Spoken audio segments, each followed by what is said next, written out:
about time we headed over to the Curatorium of Secrets. We have something super important to discuss. You remember, right?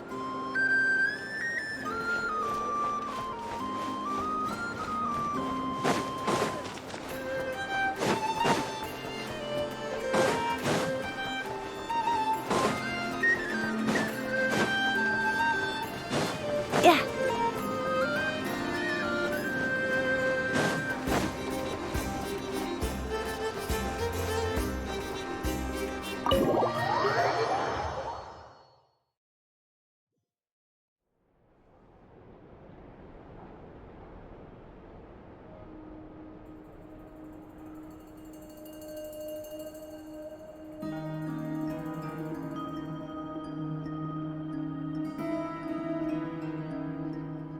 Looks like the gang's all here! Yep, all ready. How about you two? Green and good to go? Paimon's ready! Haha, feeling nervous? Don't blame you. We're all a little out of our depth with this one. Okay, so, some time ago, Columbina was ambushed by the Doctor. It all happened pretty fast, and the last thing you saw was her vanishing into the moon's reflection. Yes, though at the time, all that the rest of us saw was the Doctor using some kind of power. The next moment, Columbina had disappeared, and you were falling into the sea. We have to get Columbina back.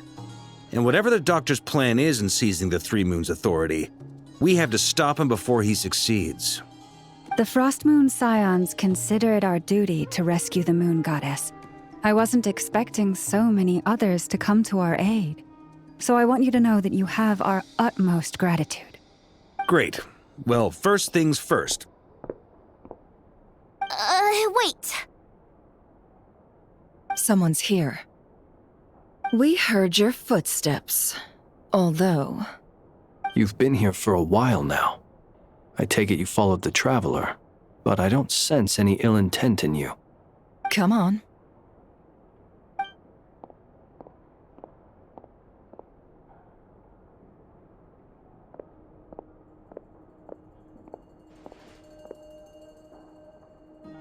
I figured it wouldn't take you long to notice me. I come bearing news from my lady, the Knave. Dottore went through the motions of returning to Snezhnaya, but it was obviously a facade. However, he has not returned to the Kuvaki Experimental Design Bureau, nor has he made an appearance in Nasha Town. Well, in that case, he'll be in his lab way up north. I always wondered why he applied for his own private pad. He was planning this all along. Tell them that Sandrone and I will go on ahead. If they still intend to pursue this matter, they should meet us at the research center in the northern tip of Nod-Krai. Nice of Columbina's two best friends to think of us. We appreciate the heads up. Our sincere thanks to the Fatui for your aid. Lady Damselette may have left our organization, but at least some of her colleagues remain genuinely concerned for her well-being. Not to mention that the Doctor's increasingly cryptic conduct gives us great cause for alarm. We have crossed swords many times before, but it's not personal. We're just on different sides. We don't lack humanity. And so, as fellow friends of Lady Damselette, it's only right that you should be in the know about this. Arlecchino's situational awareness has saved us a lot of trouble. I'll leave the map here with you. If you do decide to head to the research center, please proceed with caution. And remember, at least while you're in Nod-Krai, Lady Arlecchino's subordinates are your comrades if you want them to be. This is very accommodating of you. We can't thank you enough. Just doing my duty. I shall take my leave now. If you need us, you'll find us at the Experimental Design Bureau.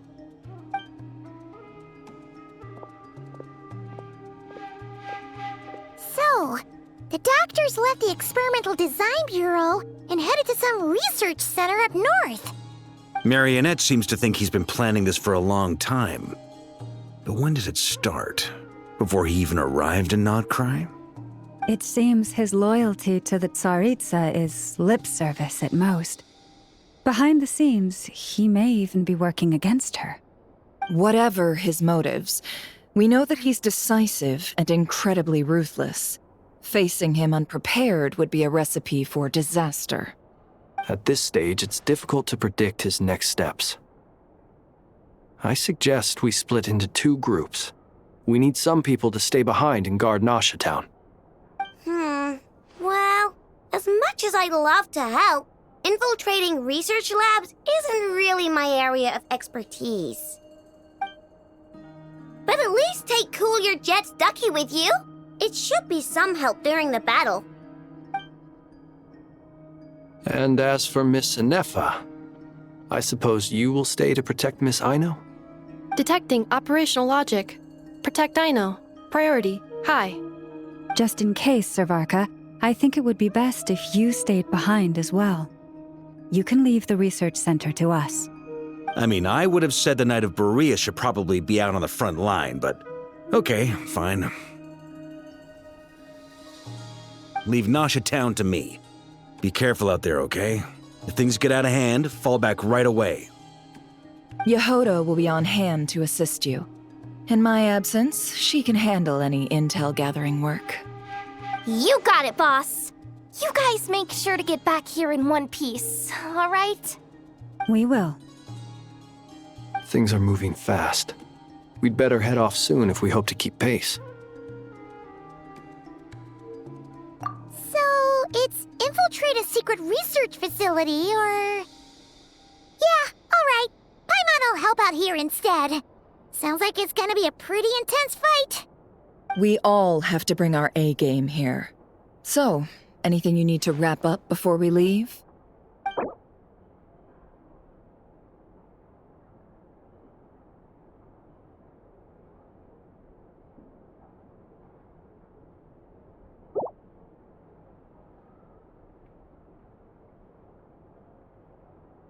Then you'd better get going. Very well.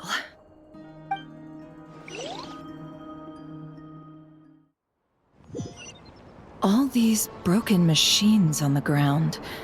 Someone got here before us. Could it be Arlecchino and Sandrone?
That's quite a welcome party.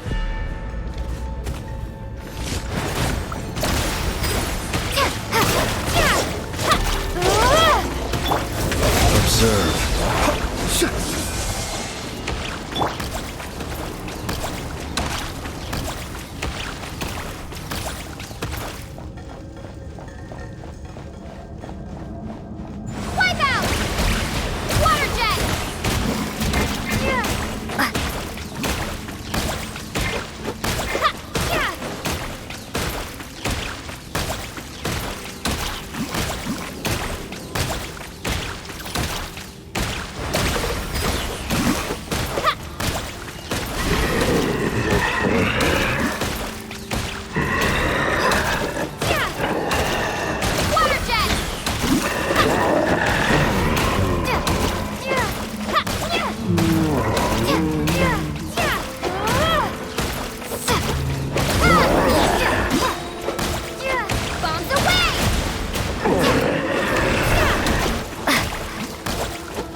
Close your eyes.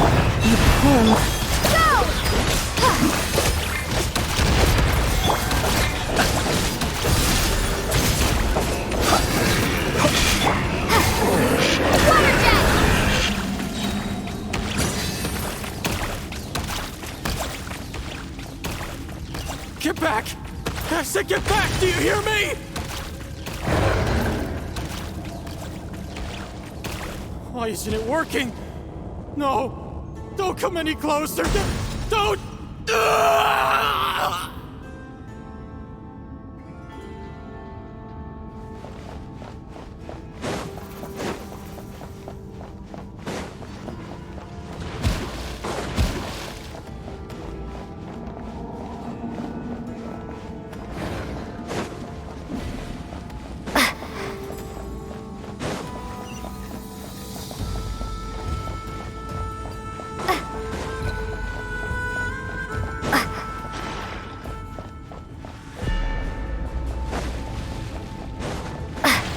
Be silent. Observe.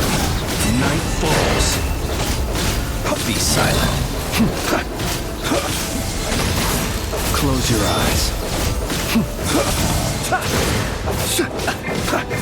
Leave this place, poor souls. May your spirits find peace. Grab that key on the ground. We'll probably need it at some point.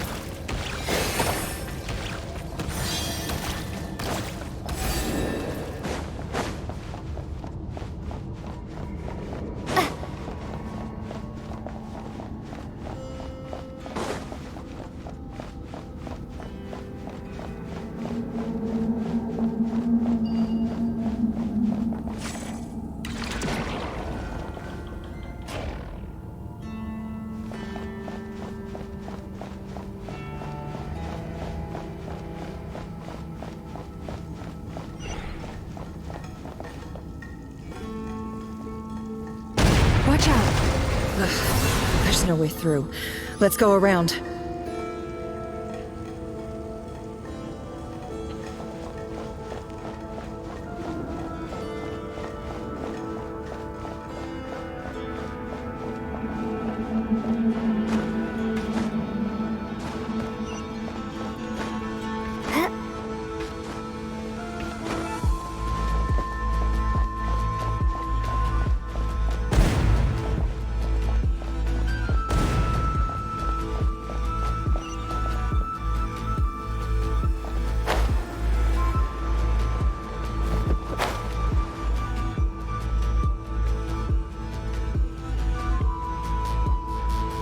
What the?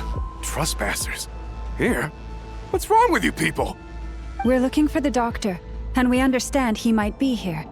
I see you're fleeing the facility. You looking to settle a score with the doctor?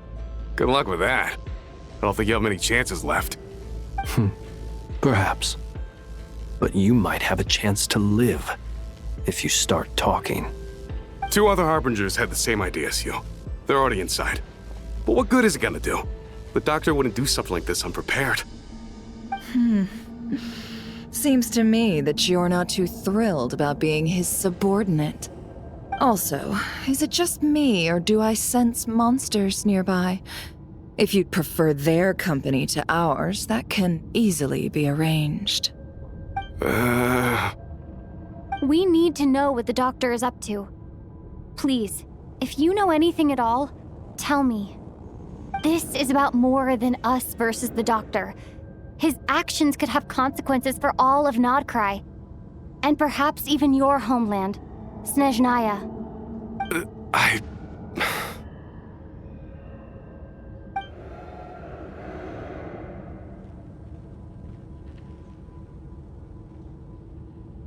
He's building something. Ambitious doesn't even begin to describe it. Feels like this could be the big one. God knows how long he's been planning it. A while back, he told us he'd be returning to Snezhnaya. We weren't expecting him back so soon. This time he brought some gemstones with him, or something. 2 of them. The moon marrow spheres. He stole them from their rightful owner, Columbina. Oh, Lady Damselat? Last I heard, she left the Fatui. Before she went, she told us she'd finished what Her Majesty asked of her, and wished to focus on some personal matters. I remember thinking that leaving us might not be the best choice. I mean, I always looked up to the captain the most, and... Back when this all started, the higher-ups dispatched 3 units to Nod-Krai to execute their plan. They were led by the Doctor, Marionette, and the Damselet, respectively. I was a part of the Damselet's unit to begin with. She never really interacted with us much. In fact, she seemed sort of detached from everything. Not because she was distracted, just felt like she was indifferent to the world around her. Like she had no stake in anything that happened. She always seemed like she was staring off into the distance. Almost as if she didn't see anything worth living for in the present, so she had to look further afield. That's right. She always used to stare up at the sky. The Doctor used to stand nearby and watch her. Apparently they got along well at first, but somewhere along the way, she grew wary of him, started avoiding him as much as possible. After she left, everyone in our unit merged with the Doctor's. He's similarly indifferent to the world, except when it comes to the moons. He seems to have big plans for them. Right now, obtaining the 3 moons is his #1 priority. He even said, if he can only get his hands on 2 of them, he'll create a 3rd one himself. How would he create an artificial moon marrow? Maybe the knowledge he gained from the Hyperborean phantoms has something to do with it. Thank you for cooperating. We appreciate the level of detail. I get the sense that you'd serve under Columbina again if you had the chance. Would that be fair? No, she's no longer a Harbinger. As a member of the Fatui, my loyalty will always belong to the Tsaritsa. I'm only telling you all this because I don't completely trust the Doctor. His actions do not align with the goals that first brought us to Nod-Krai. I understand. We'll do everything within our power to stop him. The Knaves unit is based at the Kuvaki Experimental Design Bureau. Maybe you can seek refuge with them. Well, now we know what's going on here. Artificial moon marrow. He's likely well on the way to completing it. Dottore's technological capabilities are far more advanced than I thought. I fear this could get ugly. Everyone, prepare yourselves.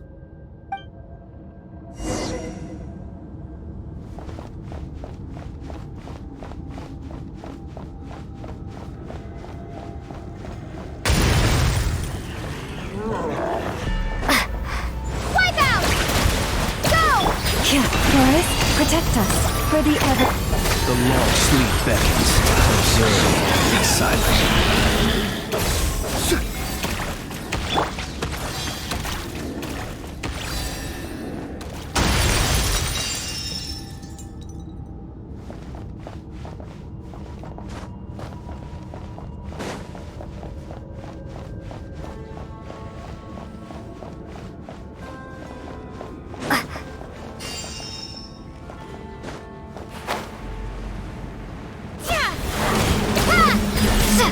Observe. Close your eyes.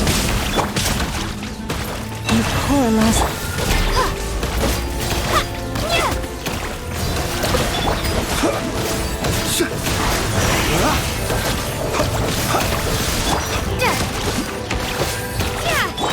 Forest, protect. Observe. Close your eyes.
Welcome, one and all. I've been expecting you. I hope my humble research facility is to your liking. Yeah, we really appreciated fighting our way in through a horde of monsters. The gall! You expect us to believe you've just been patiently waiting for us? Of course I have. Should I be worried about something? Everything seems to be going quite smoothly so far, and you've shown up right on schedule. First Sandrone and Arlecchino, now you. Ah, quite a surfeit of guests I've had today.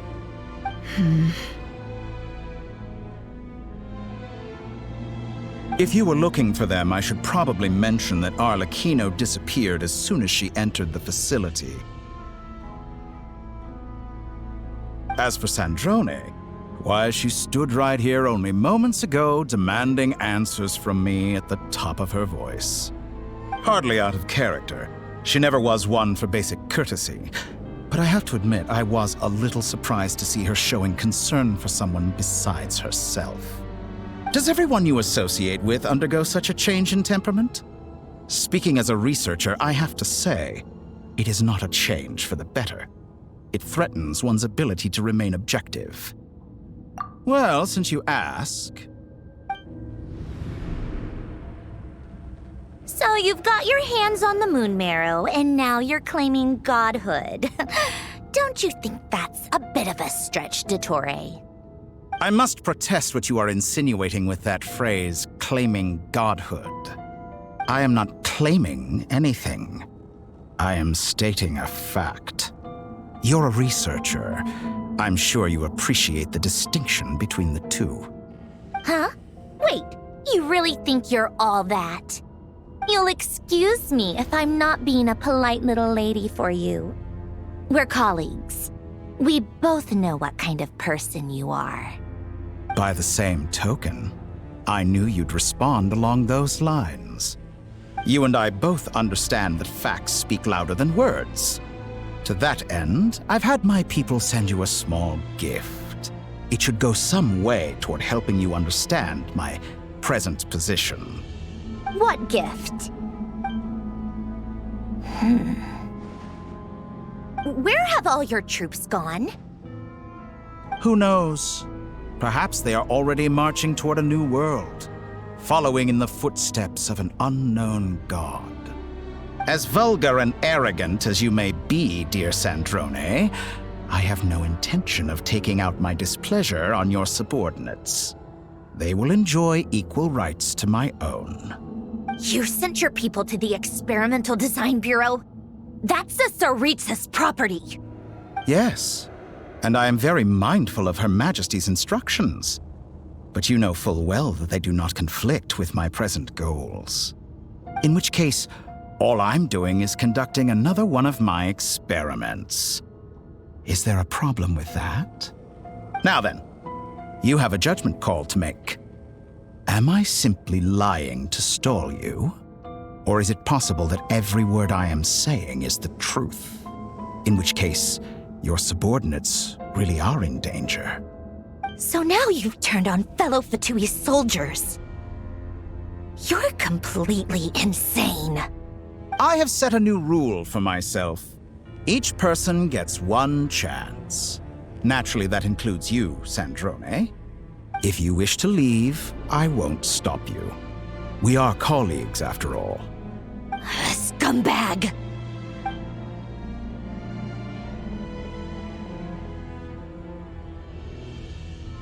Still, I hadn't counted on Sandrone sparing any thought for the people of this world.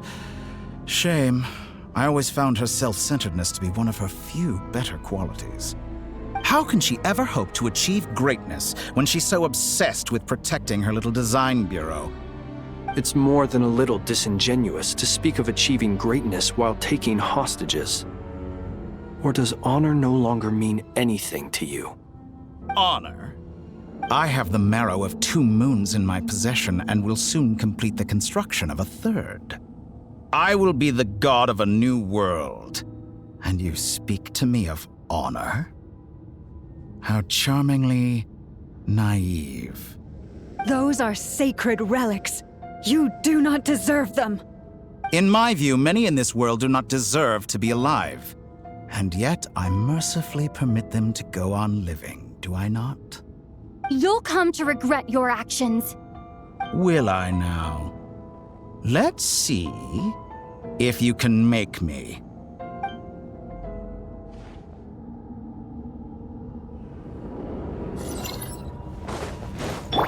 You poor lost lamb. With one heart, we pray. Observe. Do you fear the dark?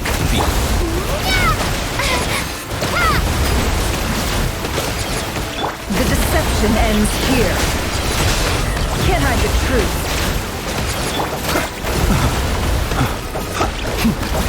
Close your eyes. Boris, protect us. Beware the creatures of the night. Yes. You won't feel a For thing. the everlasting forest.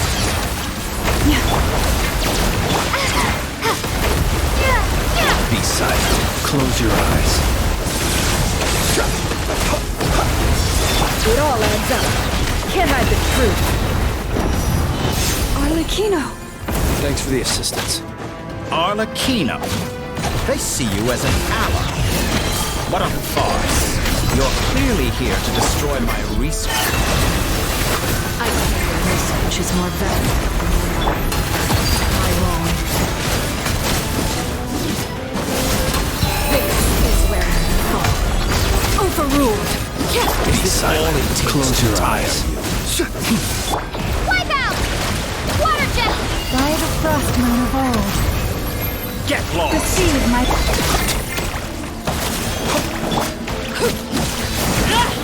Shatter like a reflection.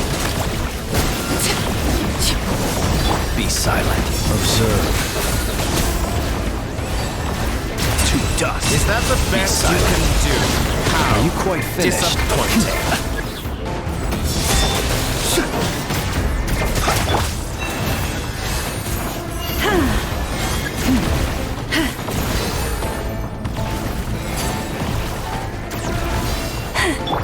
Observe. Leave this place.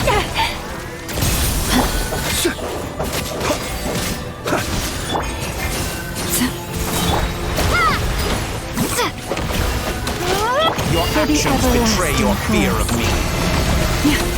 Be silent. The night cometh. Close your eyes. Interesting. Be silent. Target acquired. Branch into...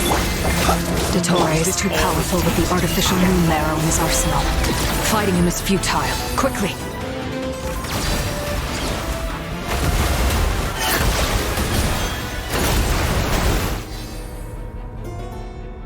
Let's go. I've always thought it is wiser to flee than surrender.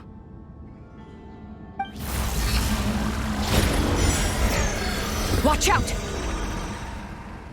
What the? Forget about me! You should... Where's the Traveler?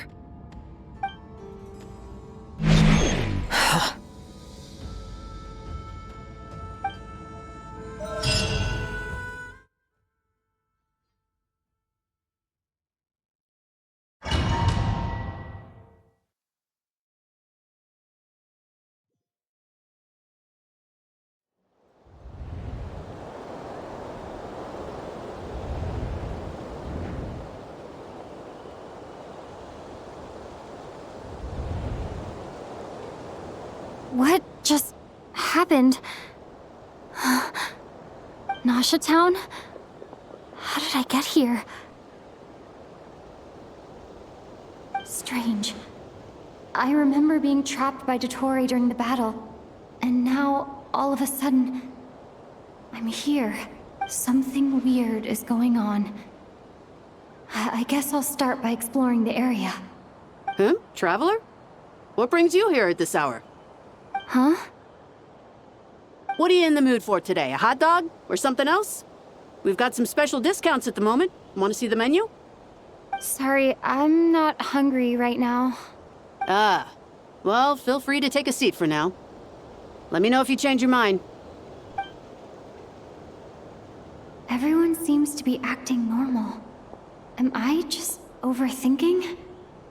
Oh, darling, look who it is. One of our regular customers. Get the traveler something to eat, would you, dear?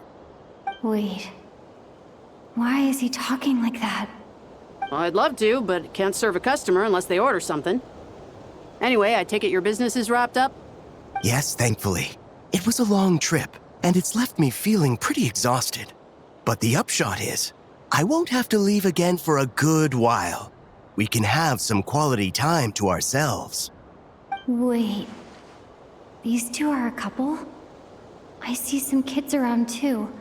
I didn't know they had a family. Hey there! I haven't seen you in ages! What's keeping you so busy? I've been looking forward to playing with you again. You forgot already? You're silly. Daddy brought you over to our house recently. We had some snacks together. What is she talking about? We've had a lot of customers over the last few days, so we've been real busy. And like my mom always says, some people are more than just customers. They're friends. Oh, another customer's arrived.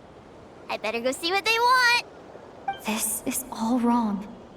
I never once heard the owner of this restaurant talk about their family. It certainly isn't a family-run business. And that child, I don't recognize her at all. Could this be a false memory? Very good. I knew you had it in you.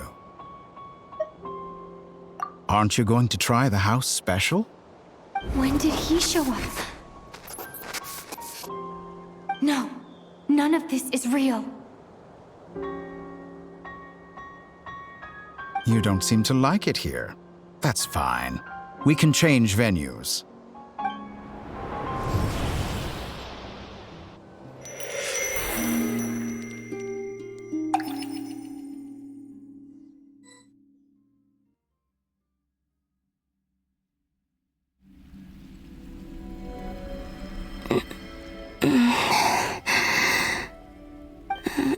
I'm still alive. Where is this place? It took all my strength to open the moon gate, and then I leapt into it. So this is the moon's reflection? The mysterious realm beyond the gate?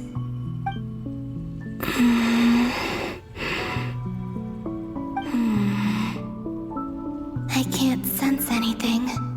I guess I could try opening the gate once more.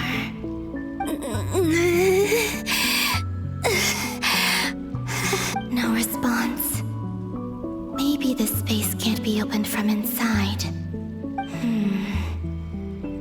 If this was the space that killed both Revier and his lover, then why am I unscathed? Or... no, I'm not unscathed. Even the air here feels frozen in place. There is nothing here with which I can restore my power. I should conserve my strength and proceed with caution.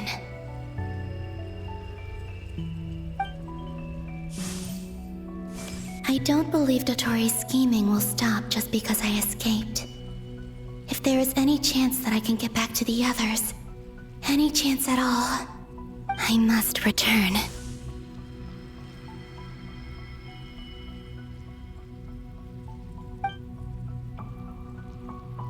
Emptiness.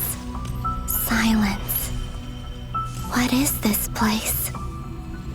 Or maybe the real question is, what is it for? What's this? Looks like it responds to my power.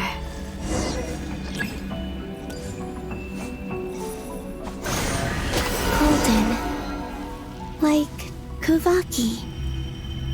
Is it some sort of guide? And why does it feel so familiar? I might as well follow it.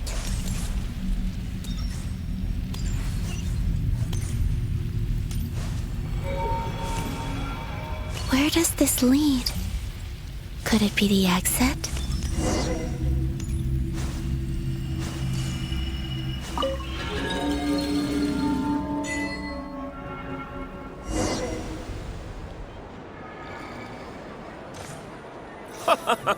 Welcome home, Moon Goddess.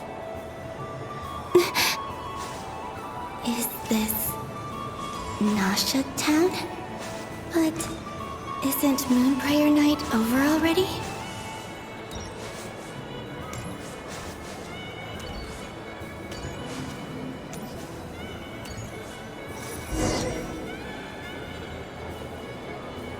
Goodbye for now, Columbina. I hope you have a wonderful night. I will. Llama, everyone else, and me? Are these my memories?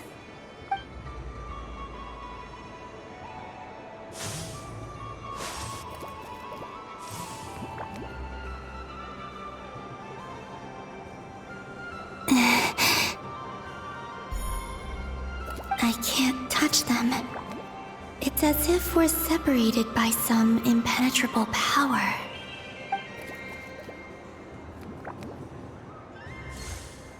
Over here! Over here!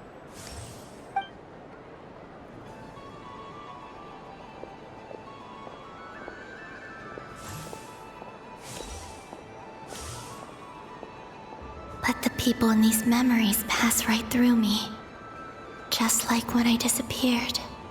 If only I had known what would come to pass after that.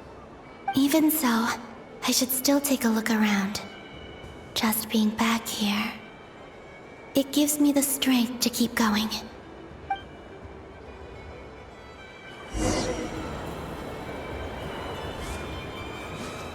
Welcome home, Moon Goddess. Oh, you're the genuine article. Alice was right. This Moon Prayer Night was worth watching after all. Oh, yes. That was the fortune-telling stall run by Barbeloth from the Hexen Circle.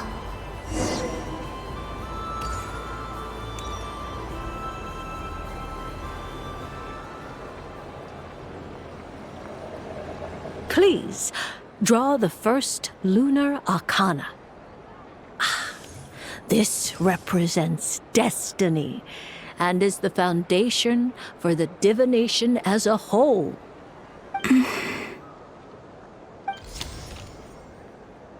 My destiny. I believe the card I drew was the moon. Now that I think about it, Barbeloth's divination was absolutely right. It's almost time to draw the last card. The one that represents the future.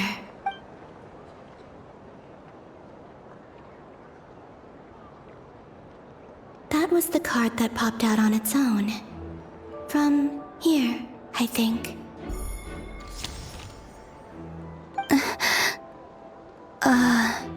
Kuvaki Pulse? What?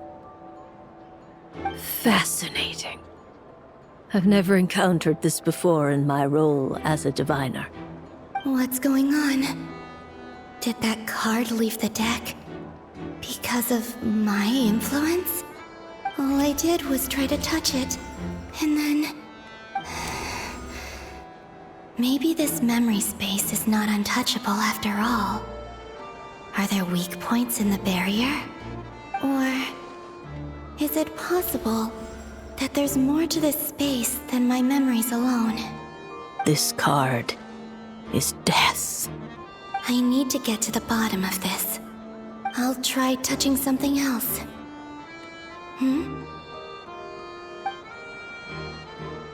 Is this the wind? No, it's gravity. It's pulling me outwards. No, Traveler!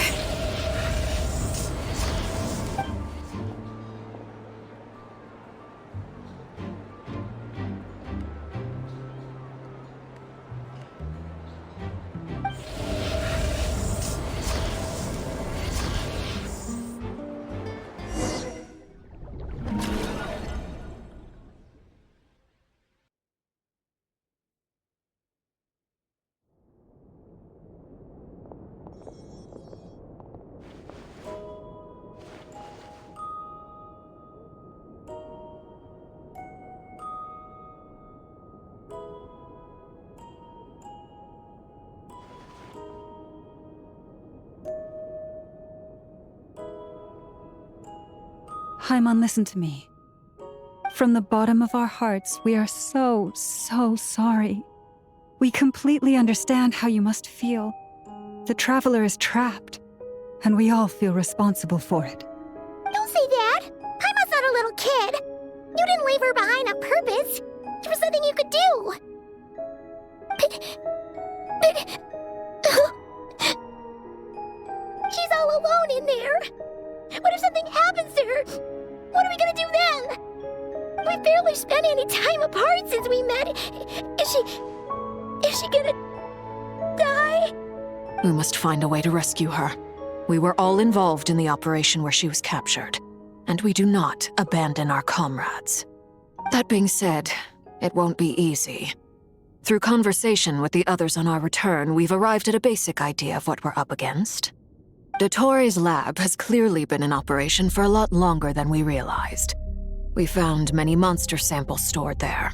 In all likelihood, they were materials he used to research his latest technology. We also know that through his contact with the phantoms of Hyperborea, he gained knowledge about the moons and certain Hyperborean technologies. Using this knowledge, he then fashioned an artificial moon marrow to serve as a replacement for the frost moon beyond the sky. Unlike Columbina, Dottore is not being rejected by Teyvat. And even with 2 of the 3 moon marrows, his power far exceeds all of ours combined. Once his 3rd moon marrow is complete, Dottore will have completely seized the authority of the 3 moons. Teyvat's most primordial powers will then be in his grasp. Does that mean... I'm afraid so. No one could have predicted this level of insanity, not even from Dottore. And unfortunately, his insanity is coupled with an intellect and ambition that not even his peers in the Fatui can match. This is dire. Sounds like the world is done for. The 3 moons' authority can influence the very fabric of time and space. I dare not imagine what a monster like him would do with that kind of power. The trouble's already begun, I'm afraid. On our way back, we discovered that part of Nod-Krai is being enveloped by an unknown energy. We cannot ascertain what is happening inside. I'm convinced this is Dottore's doing. Not that there's any way to prove it. The issue is, we have no idea what his intentions are. The only thing more frustrating than facing down evil is knowing that it will surely come, but not knowing when. The Doctor is guilty of numerous crimes in Mondstadt as well. One of our knights, well, former knights, his father was murdered by Dottore. His ideology and methodology are a danger to everything in his path, from individuals to entire nations. He does not feel guilt, even when he acts against his own people. He doesn't see them as his own people, that's why. People like him see everyone else as beneath them. Right. He views other people only in terms of how they can benefit him. That's the basis of all his social connections. Granted, he's hardly the only harbinger to pursue their own interests. We all do. And Her Majesty is gracious enough to permit it. Still, Her mercy has its limits. Dottoro's actions have gone beyond even what the Fatui could have imagined. Usurping divine authority to become a god. For a servant of the Tsaritsa, that goes beyond being disloyal. It's treason of the highest order. We can't expect him to heed the Tsaritsa's will once he gains the Three Moons' authority. Even we Harbingers consider him the most self-interested among us. Poor Traveler. Of all the people to get caught by... We have to go save her! Right now! Please! We gotta find a way! Paimon, I promise you, we are with you all the way. I get how you feel. I do. But it's gonna take more than strong emotions to take down an enemy like Dottore. What we need now is more information. Right. We can't even guarantee he's still at his research center. Before we can think about mounting a rescue operation, we need to confirm the Traveler's location. I'll find a way. Paimon knows, but... She's so scared. If anything happens to the Traveler... She might be the strongest person Paimon knows, but she's still human. She feels pain and bleeds just like anyone else. Then think things through before you stick your neck out. Unless you want to lose your head. Sandrone. Miss Sandrone, you're okay? Put the stuff over there, and be gentle with it. Am I okay? As you can see, I've had to move my whole livelihood out of the Experimental Design Bureau. It's been swallowed up by Dottore's energy field. If I'd left it any longer, I probably would have gotten stuck there. Ugh, Dottore always goes a little loco when he finds a shiny new toy. Not that he'd ever admit that. But this time, he's gone full psycho.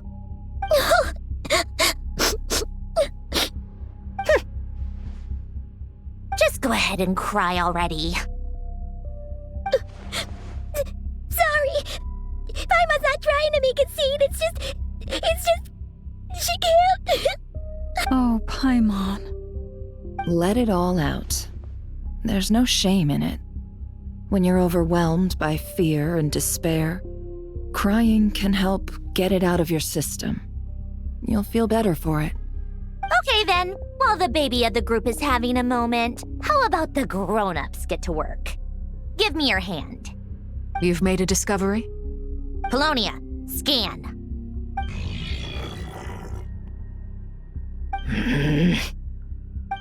You, hand, now.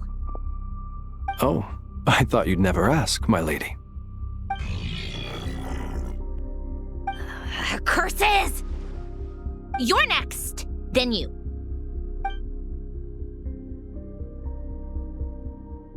Dottore, you son of a... He's done something to us! Everyone who entered his research center has been implanted with some sort of curse. I don't feel anything unusual at the moment. Does that mean it hasn't activated yet? Is there a way to figure out its purpose and what might trigger it? My best guess is Dottore created it using the Moon Goddess's powers. 1 second, analyzing. Ugh! That friggin' maniac! So, what twisted game is he playing this time? The moment I analyzed the energy composition, some encrypted text appeared in my mind's eye. And when I deciphered it according to the Fatui's standard encryption protocol, I got the following message. Feel free to run, or you will perish in Nod-Krai. He's mocking us. Yep, he loves to toy with people. Only in this case, there might be more to it. But I didn't detect any murderous intent or malice either in the message or the curse's energy. As if this is him at his least malicious. Or perhaps all people are cowards in his eyes. Maybe he thinks the threat alone will be effective. What a despicable person. And he has the Traveler in his grasp. If I may, as unhinged as Dottore may be, he has always exercised great patience with the objects of his interest. I remember a comment he made when we first arrived in Nod-Krai. He said, This world is, on the whole, an exceedingly dull place. But at least there are a few intriguing features, such as the gods, or the Traveler. Presumably, they interest him because they're unknown quantities. He wants to understand as much as he can about them. Agreed. The Traveler is Tevat's fourth descender. All Harbingers are aware of this. Since Dottore took such pains to capture the Traveler, he is unlikely to kill her right away. Okay, but we still have to do that rescue operation. Of course. I also think we need to read between the lines with Dottore's message. If he's encouraging us to run, that means we mustn't leave Nod-Krai under any circumstances. My guess is, his curse will only trigger if we leave.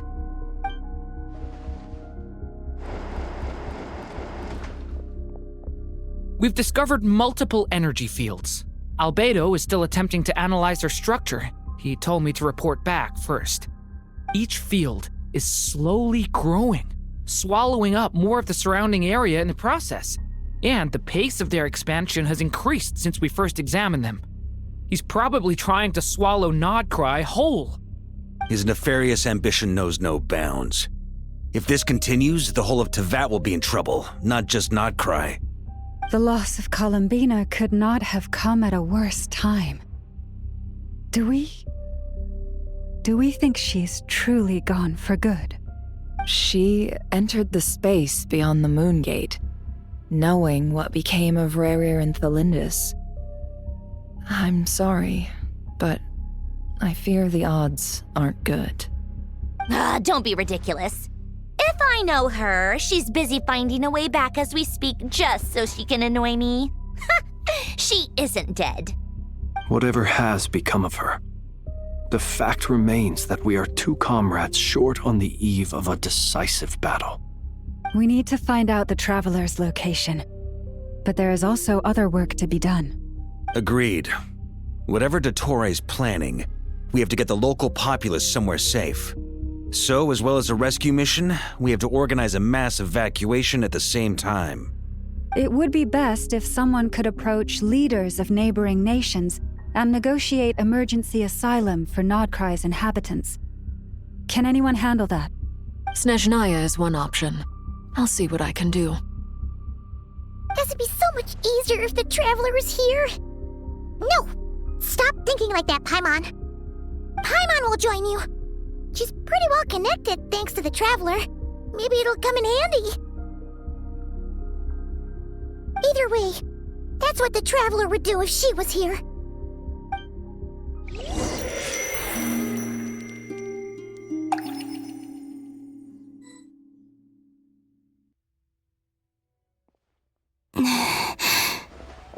Back here again. That gravitational force that pulled me back. Is this where it came from? When I saw that memory of Moon Prayer Night, I think I influenced reality. Was it just a coincidence? Or, if only I could have sent the others some kind of warning on Moon Prayer Night, maybe we could have stopped Dottore. I feel so heavy. Does entering that space consume a lot of energy? Well, even so, I have to keep moving forward. Back to emptiness and silence again. I should try and find my way back inside that memory.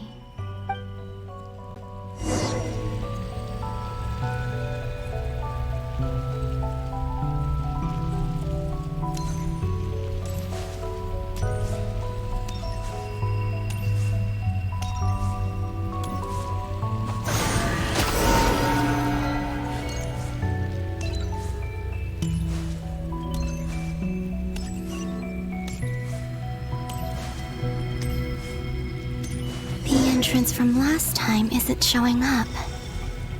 What am I missing?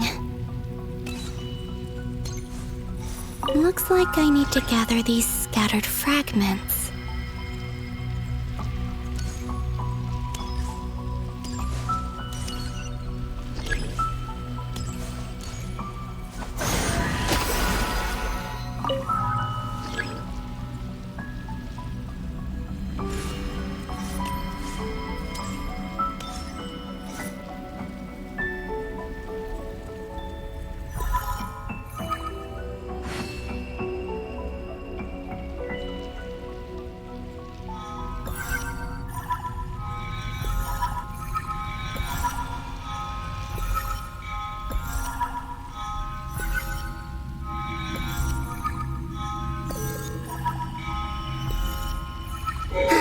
It worked! Hopefully I can stay inside for a bit longer this time.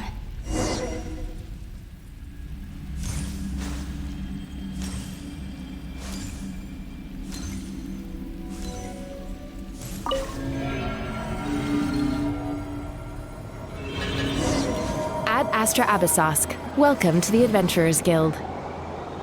What? This doesn't look like Moon Prayer Night.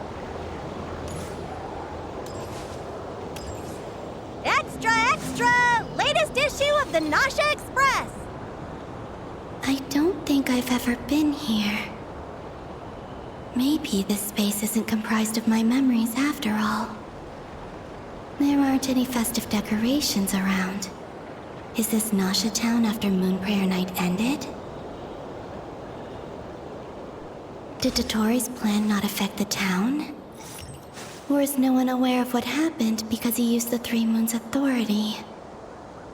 Let me see if I can influence anyone else. So, what do we do next? Wait, that voice. Paimon? The most important thing right now is to find that mage.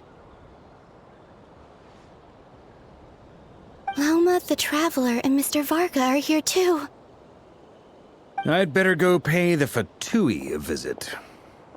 Traveler!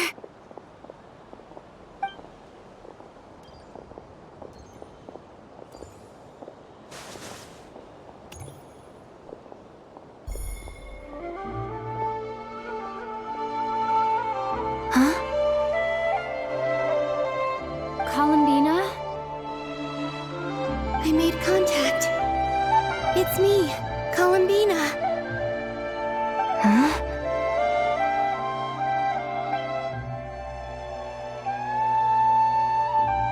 Traveler? Let's go! This is no time to be spacing out! Huh? Huh? Wait a moment. This has happened before. Huh? This is what happened when I disappeared.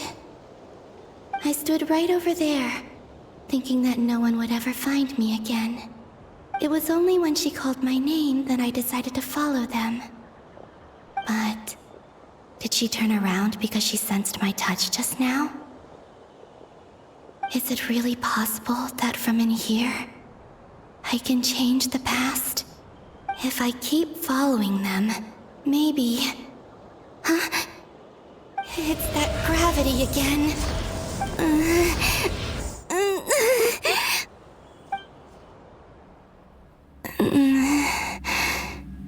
Every time I influence reality within that space, this force intervenes and pulls me back.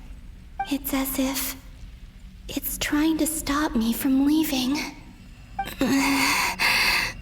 I'm getting weaker and weaker. I'll just have to try another approach next time. Come on, Columbina. Keep going. You have to tell everyone what happened.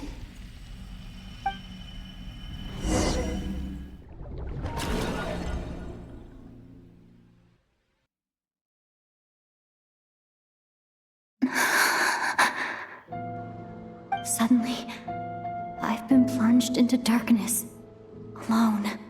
It feels strange, as if something has grabbed hold of me. Is Dottore now powerful enough to interfere with space itself?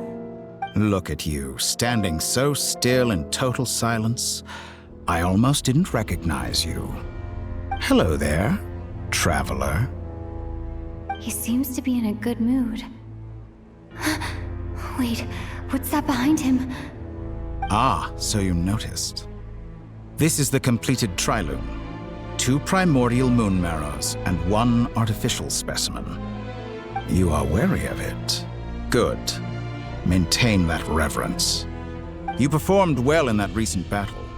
Brave and reckless as always. Courage is the sign of a true hero, and impulsiveness is the hallmark of those who strive to advance. I say this not to belittle you. Most creatures are far more timid by comparison. 3 moon marrows. Does that mean the artificial one is now complete too? Well spotted. What do you think?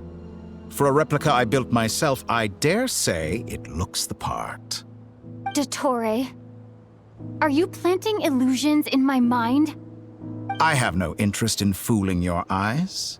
On the contrary, I hope to show you the true essence of all that you see before you. Is this not a beautiful city? People live in peace and find joy in their work. The streets are safe. People can even leave their doors unlocked at night. You might say it is the Elysium everyone dreams of. All available data indicates your values and worldview conform with the mainstream. This kind of society should be quite to your taste. False beauty is deceitful. Lies are to no one's taste. I wonder, is it your moral standards that are too high? Or your expectations of reality? Answer me this. If someone existed in a sweet dream from the moment they were born, a dream in which they never once felt pain, which do you think they would consider superior? The dream or the reality? That's pure sophistry. It has nothing to do with your actions. As I suspected. You have yet to understand all of this for what it really is. What do you want from me? You sound impatient. Do you think the only reason I'm keeping you is because I want something from you? If it's not, then why haven't you killed me yet? No one can stop you if you're as powerful as a god. I'm delighted you recognize that fact. I believe we last squared off in Sumeru. Ah, the memories. How time flies. You and I have both grown. I'm not surprised that Arlecchino and Sandrone worked with you. You've always a way of slowly but surely ingratiating yourself with all levels of society. People laud you as a hero, but I suspect there's more to it than that. Oh, but to be clear, I don't say that to flatter you. Do you always give your opponent an appraisal before you deal the final blow? Call it a long-time habit. I'm a researcher, and one of my duties is to give an objective assessment of my subjects. But you misunderstand. We are not opponents. Not at this moment. I just want to talk. Think back to Tartaglia, Arlecchino, Capitano, Colombina, and now even Sandrone.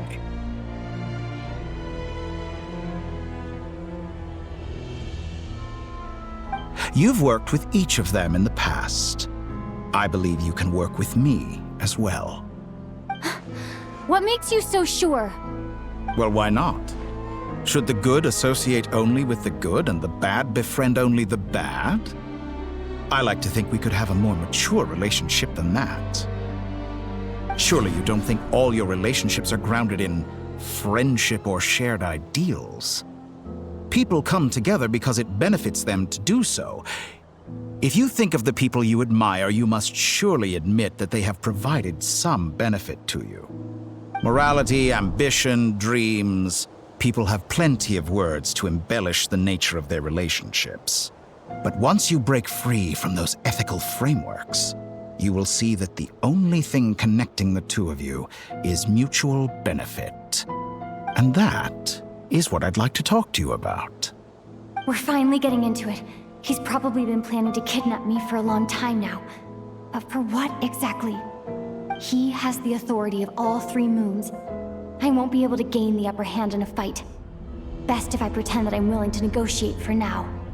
You say you're a god, but you also speak of mutual benefit. What could a god want that the 3 moons cannot provide? Excellent question. But before I answer, I would ask you the same thing. Gaining Colombina's allegiance was a rare and extraordinary feat. But the Moon Marrows are now in my hands, and I have the edge over her. For this artificial moon is not being rejected by Tevat. Her identity and lineage may have been a thing of glory in the old world. But they were also shackles that prevented her from ever integrating into Tevat. I, on the other hand, you may view me as a thief, but I have overcome that limitation. So what is it that the Three Moons cannot grant you? What stops you from negotiating with me to get what you want? I don't make deals with lying psychopaths. That's quite an accusation. Are you expecting me to get angry with you? Well, this is one aspect in which my personal growth has served me well. In the past, my less mature self might have been disappointed, perhaps even angry, over a small setback like this. Like when you and Lesser Lord Kusanali joined forces to oppose me, for example. But things are different now. Just as the rich do not quibble with the poor, I no longer find myself perturbed by these trivial affairs. Human relationships end with conflicts of emotions and interests. But relations between humans and gods are different. And ours is even more unique. I have ascended to the highest heights and laid claim to unprecedented horizons. And you were no ordinary person to begin with.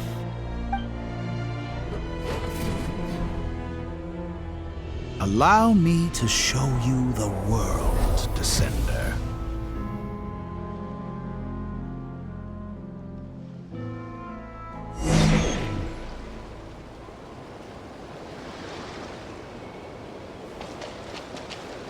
To stand, walk, jump, sit, and lie down. These are the most common of behaviors.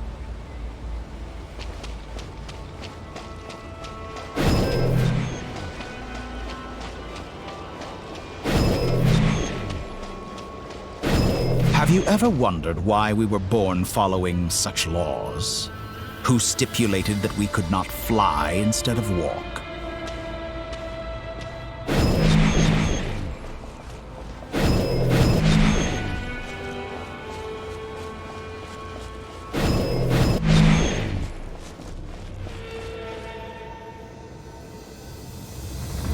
Someone of your talent and experience must surely know of the four great rulers who serve the heavenly principles.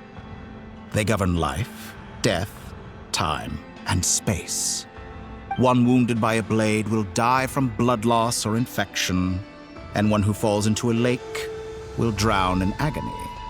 The elderly wallow in solitude, and the solitary age faster. Eventually, new life is born, only to embark on the same path of suffering. These four divisions anchor the world and shackle those who live in it. But they themselves transcend its boundaries, squandering the power bestowed by the heavens. All who live yearn for equality, but unless the gods prostrate themselves and profess that they are mere servants of the living, equality can never exist. Who makes the rules we must live by? Who has the right to restrict us? The limits of the body can be rejected.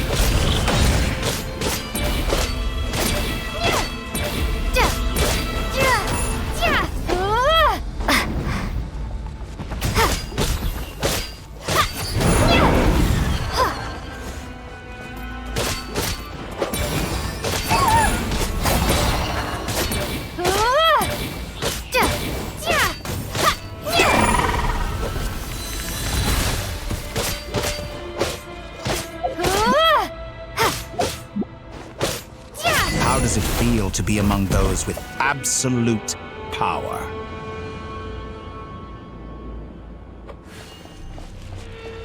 You cannot conceive the extent to which your flesh hinders your mind and spirit.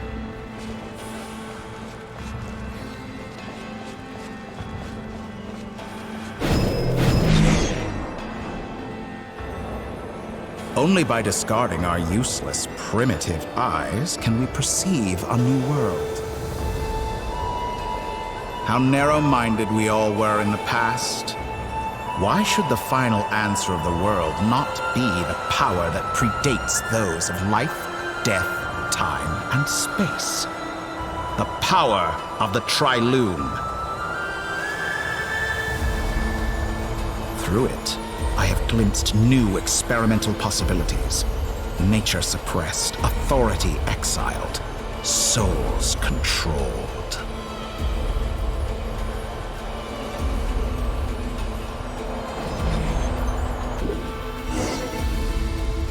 You know, I heard recently that a group of critics reviewed countless stories and drew an interesting conclusion. They found that it is more often than not the villains who strive tirelessly to push the boundaries of progress. In fact, long before this, someone voiced a similar idea in an academia editorial. I felt a great affinity with this perspective. I have never been afraid to step up and play the role of the villain. Fanatics are trampled down for their transgressions, and those who transcend are rebuked for their audacity. And so, the majority of creatures are too timid to follow my lead. But all sacrifices made during my experiments have been worthwhile, as you can now see. I can offer you something new, something unique, precisely because I am a villain. Think about it. We are eternally bound through mutual interest. Can you truly say you would never turn to malice if it could give you the life you dream of? After all, what value do perfection and purity really have?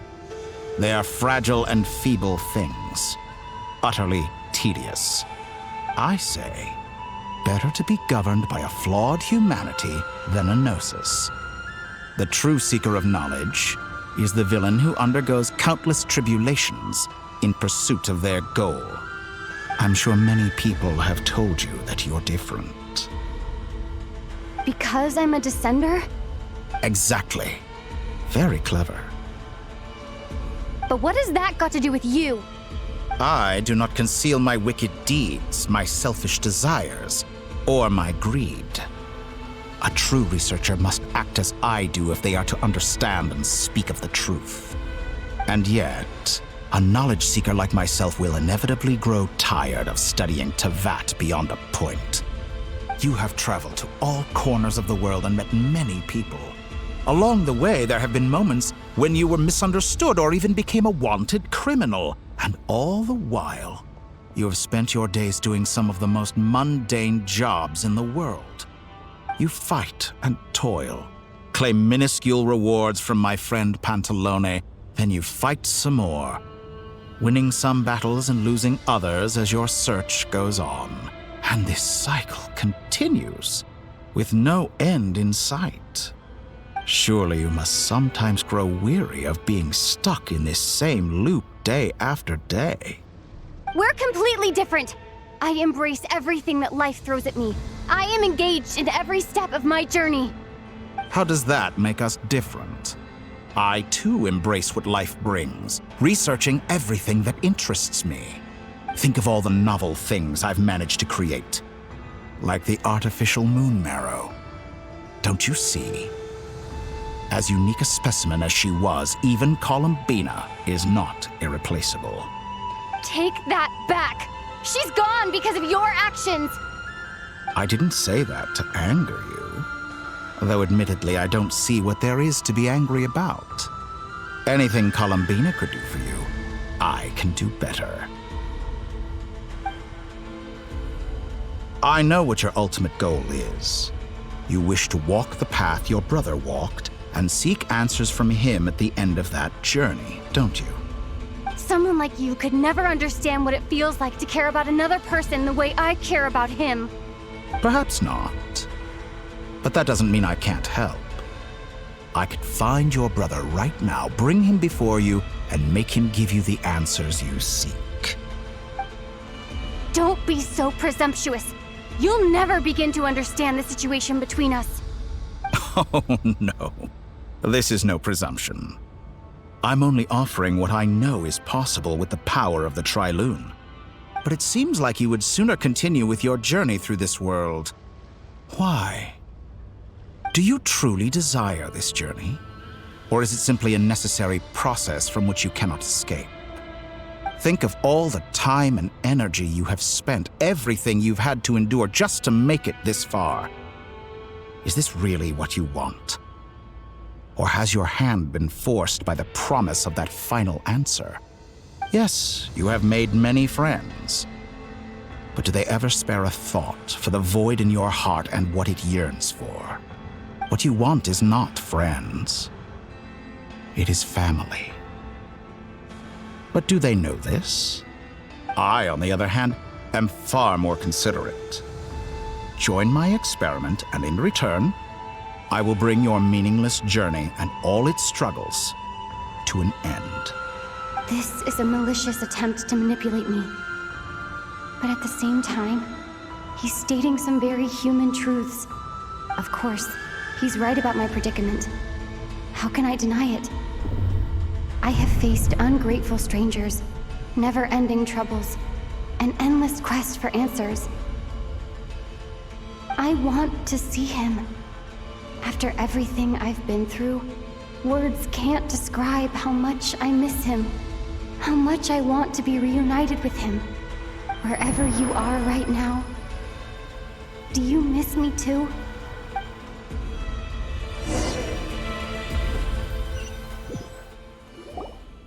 All right, everyone. Our next mission is clear. We need to contact all the major organizations, explain the situation to the public, and then begin the evacuation. The residents of Nod-Krai are quite dispersed. The two most populated areas are the Southern Isles and Pyramida. Miss Lauma, I will leave Hisi Island and Nasha Town in your hands. I will liaise with the Fatui and Pyramida. Agreed. We will reach out to Natlan and Snezhnaya. Anyone found north of the Experimental Design Bureau should follow the Fatui to Snezhnaya.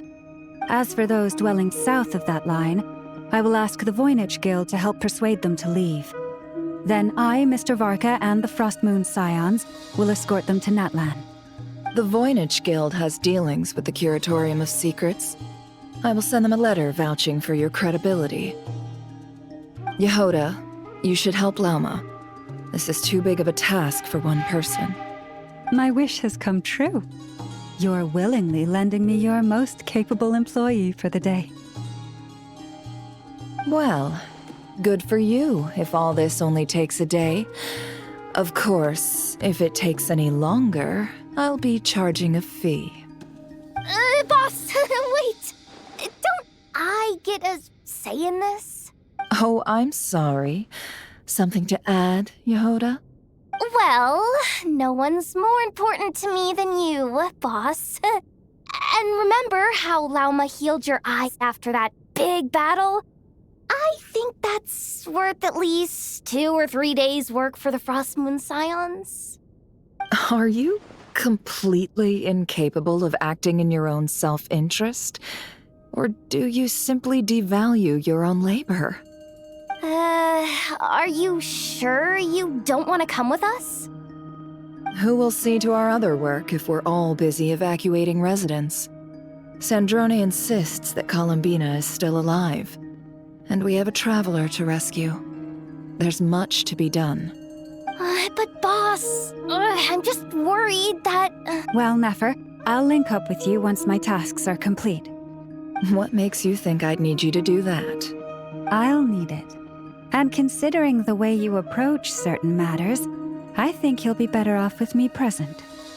That's quite enough. Just focus on your work first. I bet we're in for an uphill battle here. But we can help out too. Inefa and I are gonna help Nasha Town's residents carry their stuff. Loading schedule. Store essential local research data and technology samples, then escort the people to Natlan. Understood. I will execute this to the best of my abilities. Great stuff. Thank you, ladies. I've contacted the Lightkeepers. A colleague of mine will join us shortly. I will persuade them to conduct a thorough search of the region to ensure that no civilians get left behind. As for me, I guess I'll be making an early return to Sumeru. I think it's important that someone informs the Dendro Archon of what's going on in Nod-Krai. Roger that. Someone should inform Mondstadt, too. Mr. Durin, can I trust you to handle that? I think you fly faster than any of us can run. As an added incentive, get there fast enough and I'll see about getting your gliding exam waived. Really? Ha! Mission accepted, sir. I intend to stay behind and help Miss Sandrone with her research. She has some alchemy-related questions that she'd like me to explore. She recognizes your expertise, then. I wish you a fruitful collaboration. Thank you. In truth, I was surprised to hear her express an interest in subject matter outside of machines. I believe she has been investigating some Fontanian technology recently. She made a point of bringing the relevant materials with her when she left the Experimental Design Bureau. She's sorting through everything in her room as we speak. I should mention that we have one other friend who isn't present. He hasn't made his position in all of this clear. But if we know anything about him, he's likely investigating on his own. Paimon's been very quiet today. But I know how close she and the Traveler are with the Natlanese. She should come with us to the border. Okay. Paimon will do her best. Make sure to heed Sandrone's warning. Many of us have been cursed by Dottore. As such, under no circumstances should anyone cross national borders. Remain within Nod-Krai. That aside, personally, I have faith in Columbina. Things look grim, sure, but who knows how it'll play out. Same goes for rescuing the Traveler. Both of them are important allies and friends. We'll be counting on you to gather intel on them, Miss Nefer. Oh, wonderful. You're all here. That voice again. Nicole? Whoa, that was loud. And it came out of nowhere. So mysterious. Sorry, this is the only way I can speak to you all right now. Please accept my apology. Anyway, time is short. I'll cut to the chase. We're still facing quite a catastrophe here at the world's borders. Alice has roped in every Hexen Circle member she can get a hold of. Except for me. She told me I had to come and help you all out as a matter of urgency. I quote, "You love talking, don't you? Well, now it's finally your time to shine. Take these. Make sure the whole party gets one each. You'll be in charge of making sure everyone stays connected." Huh? Is this a Dodo communication device? Scanning. Unknown device. Analyzing. Unknown device. Conclusion. Cute. Affirmative. It is cute and good. I believe that I quite like it. This is no ordinary Dodo communication device. It's my very own special modified version, specifically... sorry. I almost went off on another tangent there. Anyway, help yourselves. It will allow us to communicate over long distances within Nod-Krai.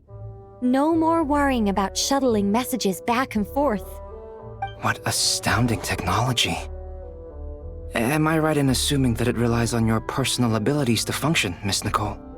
Yes, exactly. Right on cue, Albedo. I'd love to brag to you all about how it all works. But no, next time.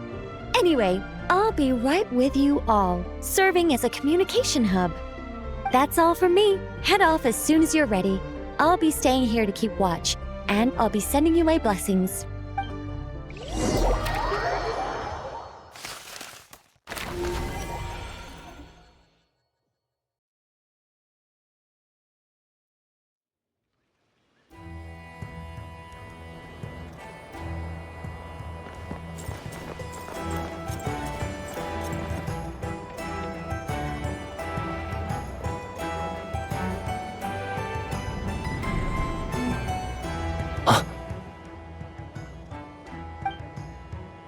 Sir Flint. Perfect timing. I just arrived myself.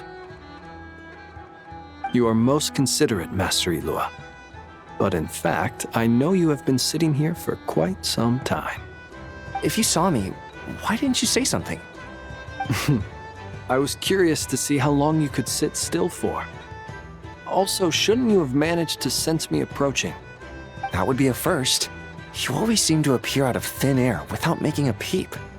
Also, how many times do I have to tell you not to address me as master? I don't qualify. I beg to differ. Why should a young man so well versed in social graces as yourself not be worthy of that title? Please, Lord Flint. Sir Flint, I'm begging you, don't flatter me into complacency like you do with everyone else. You understand me better than most. My newest acquaintances tell me I love complimenting others. What do you think? I think they don't understand why you do it. You just love puffing people up till they're a big, happy ball of hot air that floats away into the sky. In all sincerity, I can only hope that they bring good tidings when they come back down to Earth. Is the situation that bad? We just held a strategy meeting. Let me fill you in.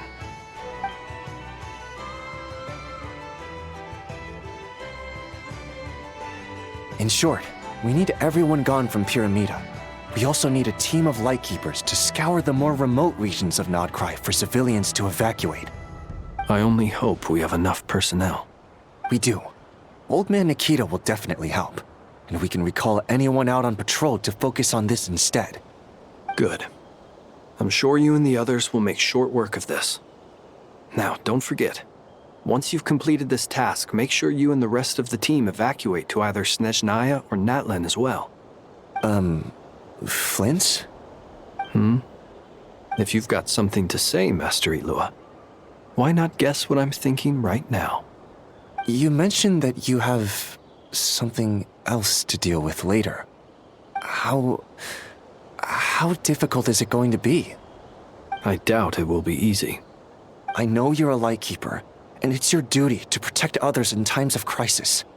But I have a feeling that you'll be walking into grave danger. However bad things have gotten in the past, Nod-Krai has never faced a mass evacuation before. But from the sounds of it, you don't intend to come with us. I don't mean to pry, and it's probably none of my business. But whatever it is you're intending, you don't have to go through with it, you know. I've been afflicted with some sort of curse, and I'm told it may well trigger if I set foot outside of Nod-Krai. As such, I cannot leave. I have to act, if for no other reason than to fight this curse. What? No. Why? Why would anyone want to curse you? There are plenty of people out there willing to trample over others in pursuit of their own goals. Frankly, Sir Flint, I am furious. You're making light of what is an incredibly serious situation. Indeed I am. And? And what? I told you, I'm furious about this. Nothing I can do about it, I'm afraid. Things happen, and we just have to deal with them. If you find yourself feeling angry, perhaps start by drinking a big glass of water. Hey, you mean you're completely unmoved by my anger? I'm devastated. Then allow me to express my sincerest regret. Come by the lighthouse sometime. We'll catch ourselves a few fish, have a little barbecue, play some cards, and bask in the sun. Maybe I need to spell this out. Lean in a little, Flint. Oh my, this doesn't bode well. Word is that you were caught up in a real horror show recently. People were amazed that you returned safe and sound. They've been debating whether you're even human. I've returned safe and sound from plenty of crises. When you say people, do you mean other people? Or do you just mean you? Fine. I'll be frank. You're not human, are you? Heavens. Now that's a horrifying thought. You know what? Forget it. We'll revisit this once it's all over. A sound plan. Albeit a little ominous sounding. Just promise me you'll come back in one piece, all right? For you, Master Ilua. How could I refuse? Also, please pass my regards on to our colleagues. Tell them, thank you all for your assistance. Please put safety first as you proceed with the operation.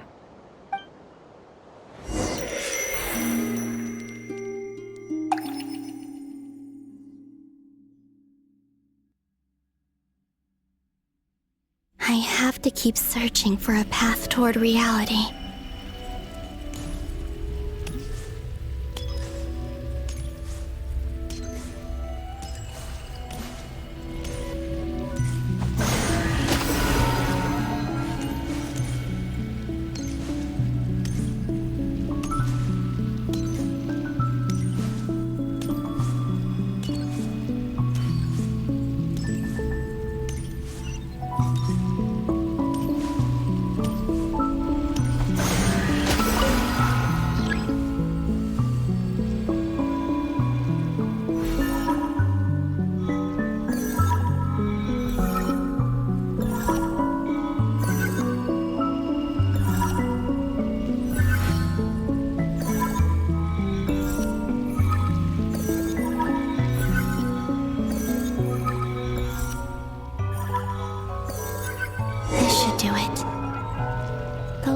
Times I tried to influence reality in this space, it consumed a lot of Kuvaki. I'll try and be more careful this time. I need to leave key clues behind using less power. I hope everyone still remembers what I said on Moon Prayer Night.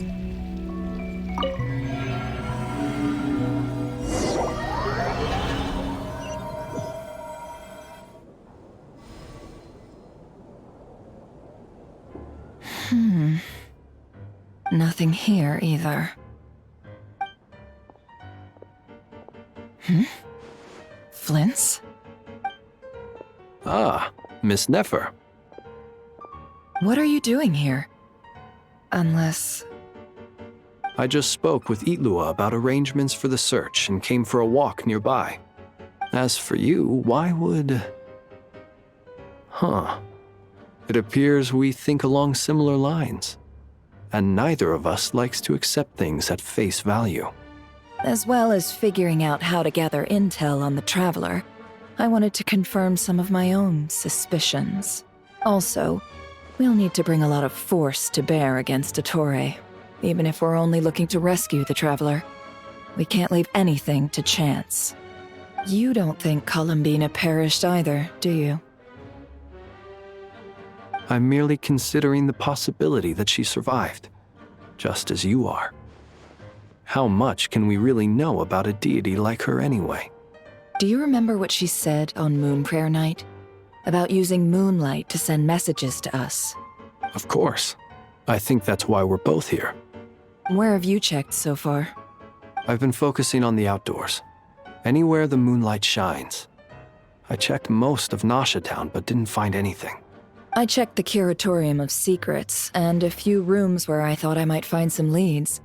But no luck here either. The only places I haven't looked yet are the rooms in the flagship. But process of elimination isn't the only thing that brought me here. Oh, really? What's your other reason? After all that build-up, our mystery ally never showed up even once!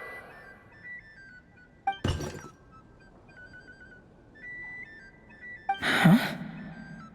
Am I imagining things?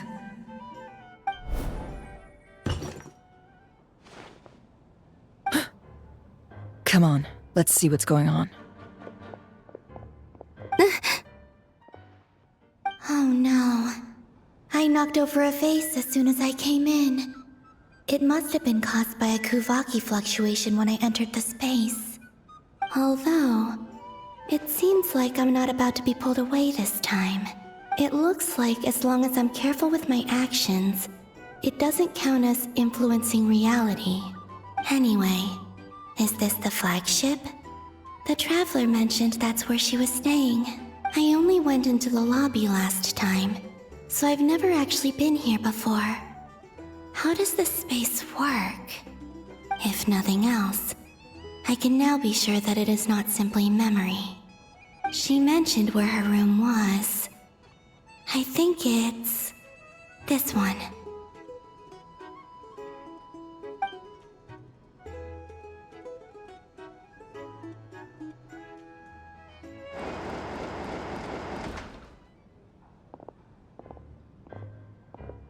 The door is closed. But if this is anything like when I disappeared, Then maybe...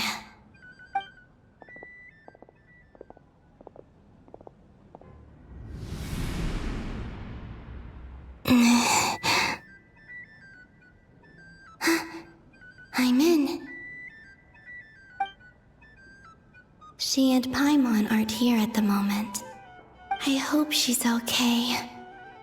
I wonder what happened to her after that battle with Dottore. Best not to dwell on that for now. I need to try and leave them some clues.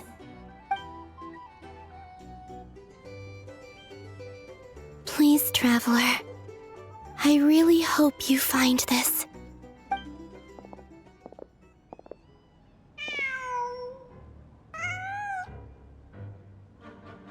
Huh. Just a cat. Nothing else here strikes me as noteworthy. Didn't you stay here for a couple of nights once? Before Rerir showed himself, yes. It's also where the Traveler and I first met. Did you notice anything unusual during your stay? I remember thinking how much noisier the flagship is at night compared to the graveyard. Other than that, no. The Traveler and Paimon were most congenial neighbors. This is where they've been staying, yes? Over here? That's right. I wouldn't usually condone breaking and entering, but we can make it up to them later. Focus now.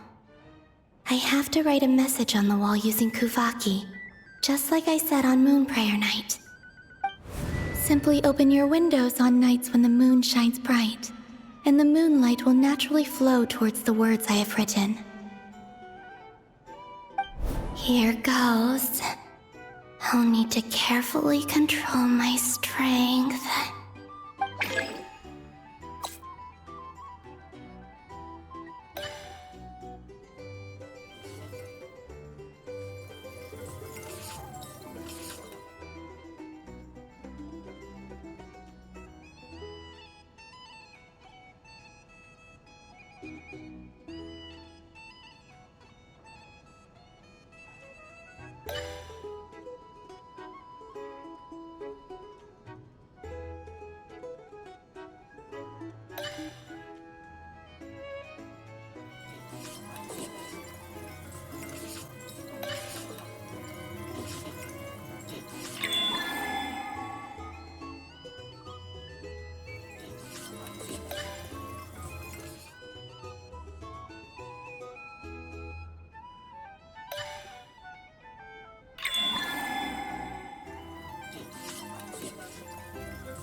There's a noise outside the door.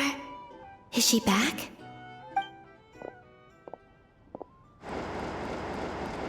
Please, you have to see these words.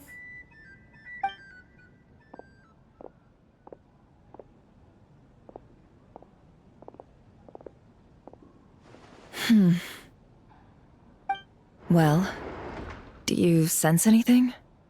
Unfortunately, no. And this place was our last chance. Not necessarily. We've only looked in Nasha Town so far. Miss Columbina said she would leave messages at her friends' dwellings. It's still worth checking where Miss Lauma lives and where I live. Let's try and make some time to look into those then. Wait. What are you waiting for? Paimon might have overeaten slightly. What's that look for? This is a victory feast. It's normal to eat a little more than usual. The Traveler and Paimon. It's really you. But why are they talking about a victory feast? Huh. You everyone sick while you were out there fighting Rare. So this is your chance to make it up to her, alright? Wait. So this is the night after the battle against Rare. How did I end up here? That's quite a long time ago now. Wait. Time. That's it. Every time I've entered reality within this space, it's been at an earlier point in time. Every one of those points has been before I fell into the moon's reflection. And everything I've done to affect reality really did happen in the past. Does this mean that, within the moon's reflection, time flows backwards? Starting from the moment I fell in? Not long till Moon Prayer Night now. It's gonna be even livelier than tonight. Although, it's gonna be sad saying goodbye to the damselette. She seems like a really nice person. Paimon. No, I can't. Even if I make contact, they probably won't understand what's going on. And in any case, I'll likely get pulled away again if I do. Instead, I have to find a way to get them to notice what I've written using the moonlight. Wait, even I hadn't thought of doing that before Moon Prayer Night. They'd never conceive of that possibility. Is there truly no other way? Don't lose heart. We'll find a way somehow. Huh? Oh, you say that, but the Frost Moon is beyond the fall sky. If we wanted to go visit her, how would we make it through to the other side? We might not have all the answers now, but I'm sure we'll find a way one day. Huh. Guess someone's gotta be the optimist. The present. The future. That's right. There are still things I can do. What's your plan? Flint's, when you were staying next door, did you ever open the window? No. The rooms here are dark and damp, and there's such a buildup of dust on the windows that the moonlight can't even get in. I didn't think it was worth the trouble. The moonlight? I think I see where you're going. One moment. I'll see if the owner is available. Don't bother. Time is of the essence.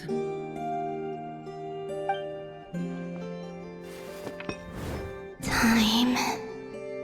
Even if no one sees what I've written at this moment, maybe someone will remember what I said after Moon Prayer Night. I need to write down as much information as I can. And maybe one day... Huh? What's up with you? You can't even hold your cup steady. Are you getting tired? A little. Well, you should probably hit the hay then. You've had a really tough couple of days for you.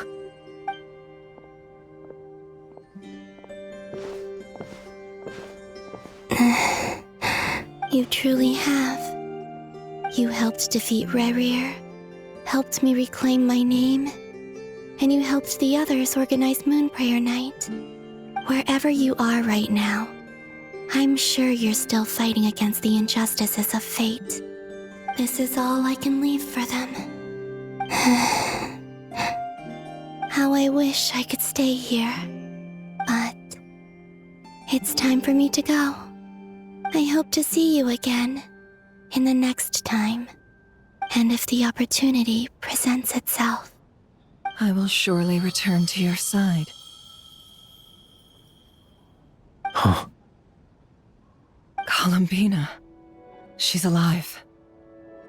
Not only that, but she's left us an entire wall's worth of clues. She even wrote down what would happen on Moon Prayer Night. It's just a shame we found it too late. I am here. Time in this place flows backwards. I am constantly moving forward. It sounds like she's found a way to influence the past using Kuvaki. But her future is our past. So, these words have been here ever since we defeated the Ray Hero Solnari. We just never discovered them. Which came first, the chicken or the egg? Do you ever mull over questions like that? Only when I'm in a good mood and at leisure. Well, I never do. Everything that has happened already belongs to the realm of fact. As a business person, and especially an intel broker, what I do is extrapolate from those facts to try and read the future. An admirable philosophy. It's a means of survival. Let's go. We have a wall's worth of clues to share with the others.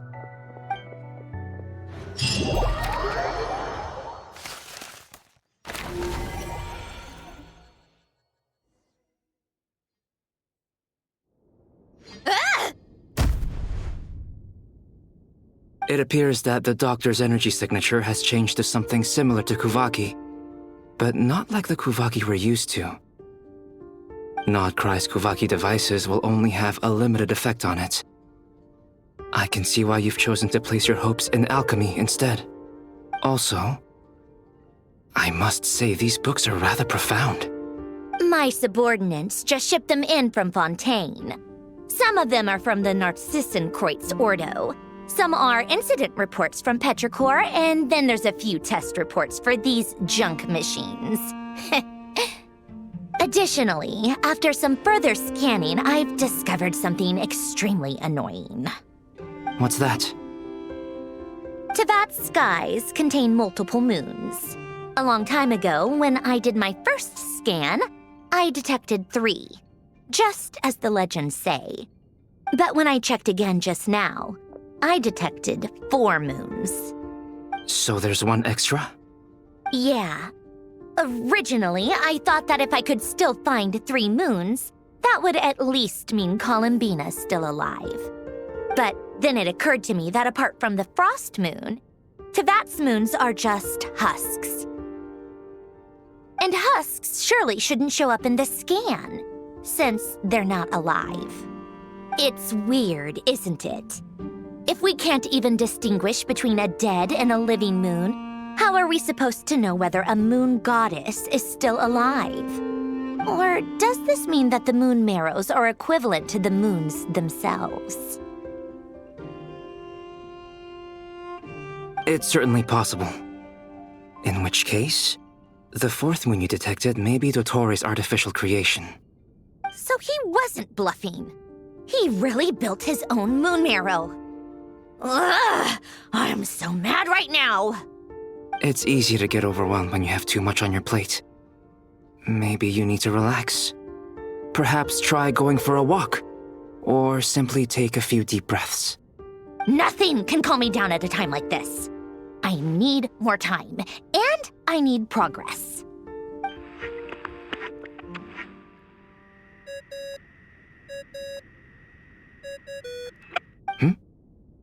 It's Mr. Flynn's.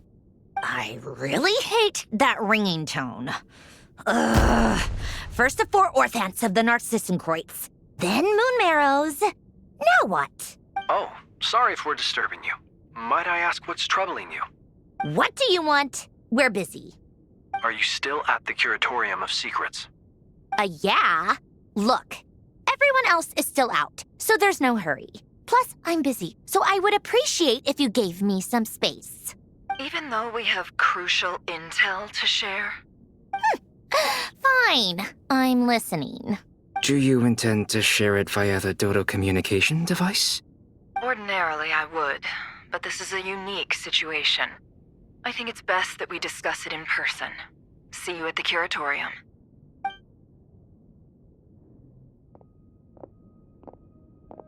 All right then. So, what's the situation? The rest of the team is still out working on their missions and evacuations, but we've decided to fill you in on the most crucial information first. Sandrone, you were right. Columbina is most likely still alive.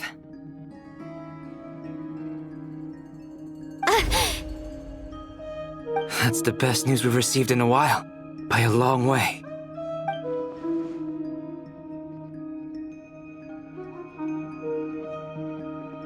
Random locations. Appearing in reverse order? Are you serious? So not dying isn't enough for the moon goddess, huh? She has to show off too? Anyway, does this mean we can deduce her condition from the moon marrows? Miss Androne, there's nothing wrong with simply admitting that you're happy to hear the good news. I'm not. And she's the least of our problems. We're facing a huge crisis. If she can't control the flow of time in there, she's just gonna keep moving backwards. Different points in time won't intersect, and she'll never find a way out. Let's say life begins with a drop of water. When did time begin? The moment this planet came into being? No, that's not right. Her final destination would be the moment at which the space she is in was created.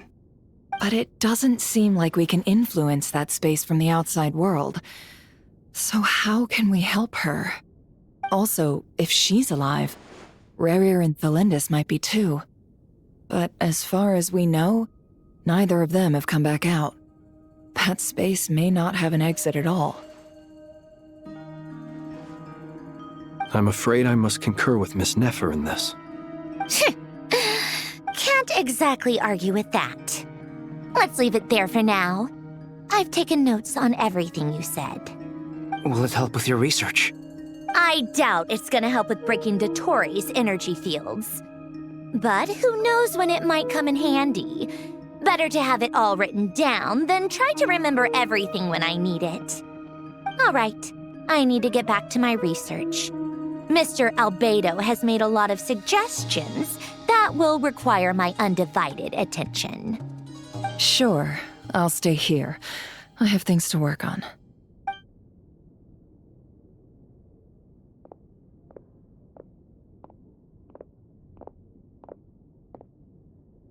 Paimon, are you there? Oh, right. She went with Varka to Natlan, didn't she? Good thing we've moved her and the Traveler's luggage in here. Speaking of the Traveler, where could they be? There's a note from Paimon. Paimon here. Not in at the moment, but if anyone needs to borrow her stuff or the Travelers, go ahead and help yourself. Paimon won't be mad. Also, Traveler, if you get back before Paimon, make sure to get some rest. Paimon misses you a lot, but put your health first, all right? How sweet. Well, since you offered, Paimon, don't mind if I do. This is the Traveler and Paimon's luggage. All the items they use day to day are here. It's well organized. I wonder which of them is responsible for that. What do we have here?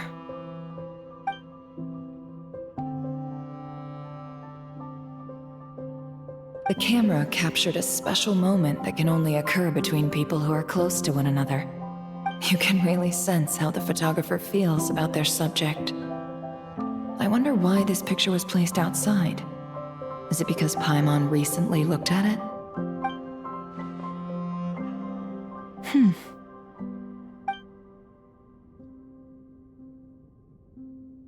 This must belong to the Traveler. Perfect. I'll use this. Hang in there. We'll find you.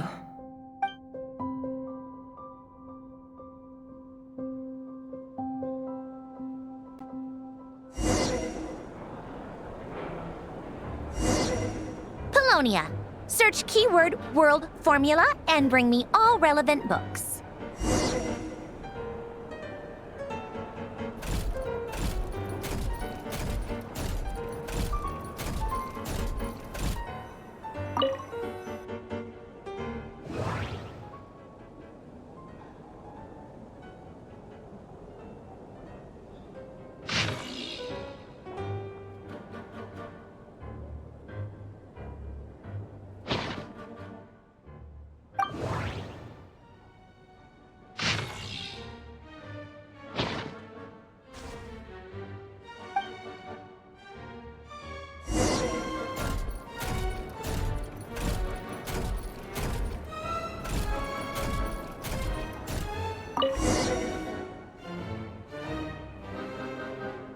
Let's see. This one is on Tonki's sermon dictation concerning the apocalypse. I believe that the correct term for this is Fortuna.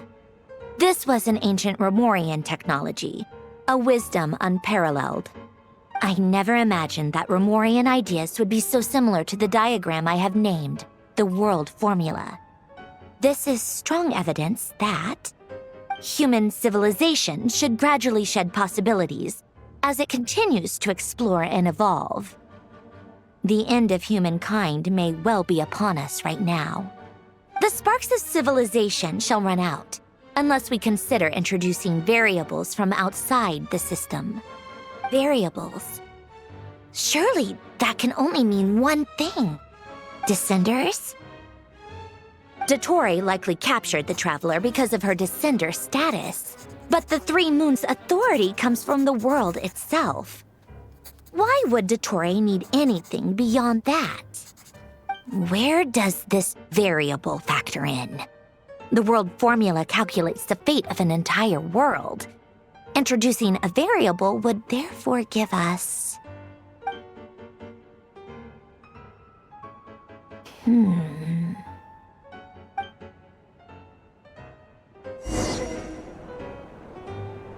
Polonia, search keyword pathway and bring me all relevant books.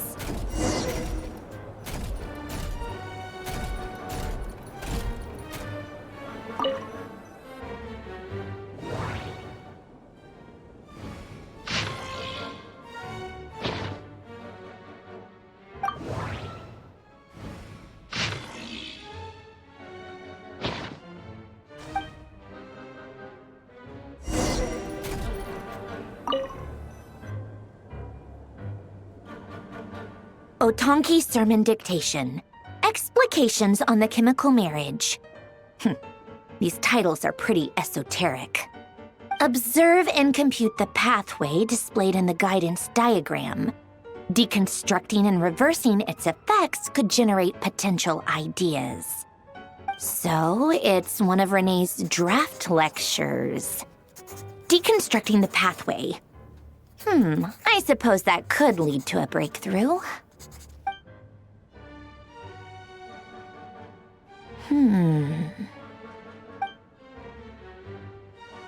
This is so long. This guy sure loves showing off his knowledge.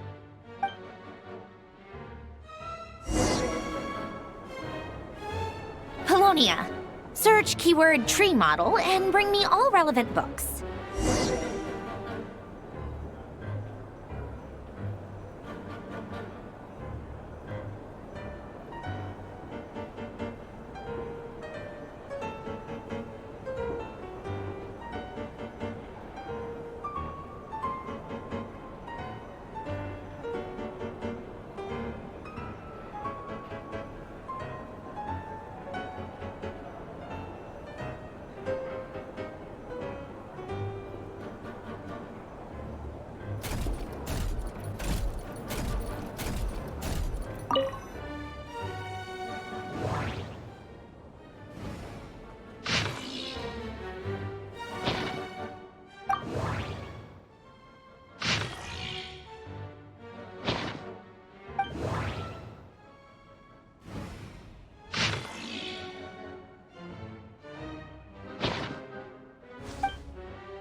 Most of the experimental devices proposed by the Lilia Crucis Ordo are built based on the simple and basic logical structure of a tree model. Lilia Crucis. Guess they were trying to cover up the name of the Nod-Krai Ordo? When Duke St. Germanus departed, he said, "It seems that there's no going back." Alas, he is only a genius when it comes to machines. In all other things, he is but ordinary. Excuse me? I'm sorry. That's just ridiculous. What kind of book is this? Great Detective Herlock, the Alchemist and the Clockwork Saint? Isn't this a novel? Come on. Still, the author swears that they knew Renee well. Whatever. I guess it's not beyond the realms of possibility that Renee would say nonsense like that on occasion. Memory, wishes, souls, and persona. Frankly, this sounds more like occultism, but if Albedo vouches for it, I suppose there must be some alchemical basis to these techniques. The way Alain Guillotin saw it, the world was comprised of machines. The universe needed machines, and thus his technologies were created. That's why I was born.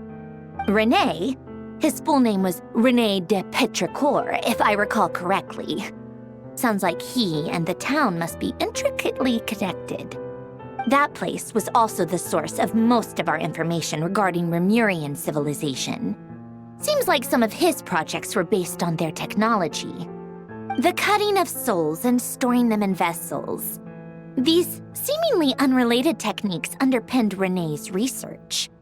Assuming that the 4 orthants correspond to alchemical categories. The chemical marriage model? Alain would have scoffed at that. He never would have let those theories or parameters anywhere near his mathematical formulas.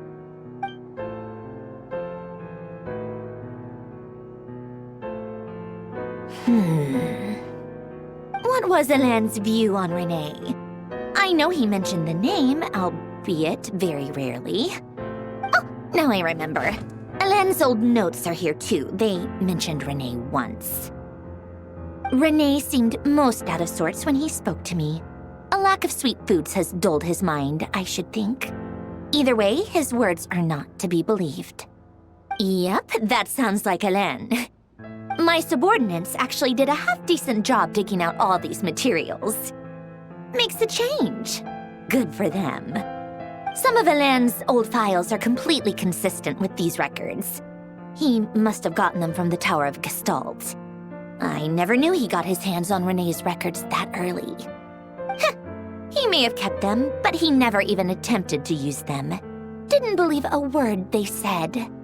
Come to think of it, René's world formula was filled with calculations of constants. That shows he believed that the fate of the world to be predetermined. As for Alain... it's been too long. I forget what he said. What would he have said? A guy like him, fervent believer in machines, but not headstrong enough. The world can be changed. It is worth persevering. Yes, that's how he used to think at least. He created that procedure to save this world. Yet the scale of the world's fate proved too enormous. The result was beyond his ability to calculate. He died having never seen the outcome. And there I was, left behind in the ashes of his dreams. Did you really never take a close look at René's research? Or did you read it but deem his philosophy incompatible with your model? The very thought of trying to incorporate his ideas probably made you feel sick to the stomach. Well, don't worry, because there's a whole new category of lunatic in town. Next to Dottore, every other madman looks sane. You once asked me what I wished for. Should have asked him instead. He's the one pining for things you'd sooner die than witness.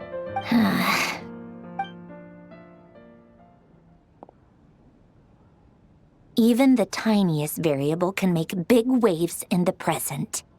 Now then, allow me to put these incompatible fragments together in your stead. First, establish and verify the existence of the Great Circle. Absolute nihil on one end, absolute reality on the other. Now, search between these two extremes. Then, the construction criteria. Variables. The sparks of civilization shall run out unless we consider introducing variables from outside the system. Input variables. Traverse the world, space-time, and civilization. Then extract the essential nodes from the records to determine which variables they point to. The primordial power that differentiated itself from the void. The power of light. Yes, light. Records. Hyperborea. This is horrendously complicated. After all that, I'm still missing a few variables. I need to think this through again. How do you think it looks, Polonia? Like the frenzied scrawlings of a madwoman? Fine, keep it to yourself. It's not like you can talk anyway. I'll assume you gave it a passing grade. I jest. But true madness does often start with trying to save the world. What would Arlecchino and Columbina think if they saw this incomprehensible hen scratch? They'd probably have me institutionalized. So would Rosaline. She's been dead for a while now. When I close my eyes and think back, I can still see her face. And that enormous dress she used to wear. Such a bizarre choice. What possessed her? Oh, and the clack-clack of those heels used to drive me insane. No one's asking me, obviously, but I hope you all know that I never wanted to save the world. I'm not crazy. I don't have delusional ambitions, and that's a clinical fact. The world needs a solution, but I don't need the world's validation. It's the world begging me for answers, not the other way around.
Oh, cookies to go with the tea.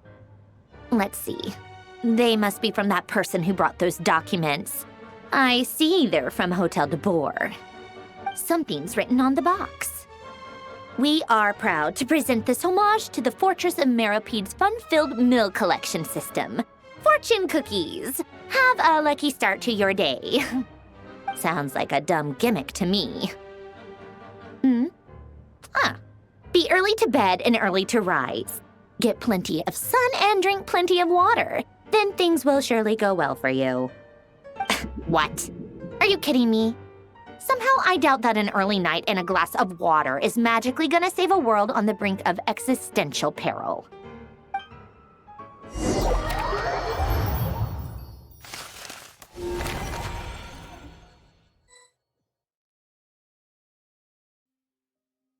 Lady Arlecchino, word has reached us that Lady Marionette's troops are all in position. They are ready to act as soon as the order is given. Excellent. The only thing is, they are fewer in number than we expected. It looks like many of them must have lost their lives at the hand of the monsters released by the Doctor. Can't be helped. Allow them to join our ranks and keep in contact. As you wish.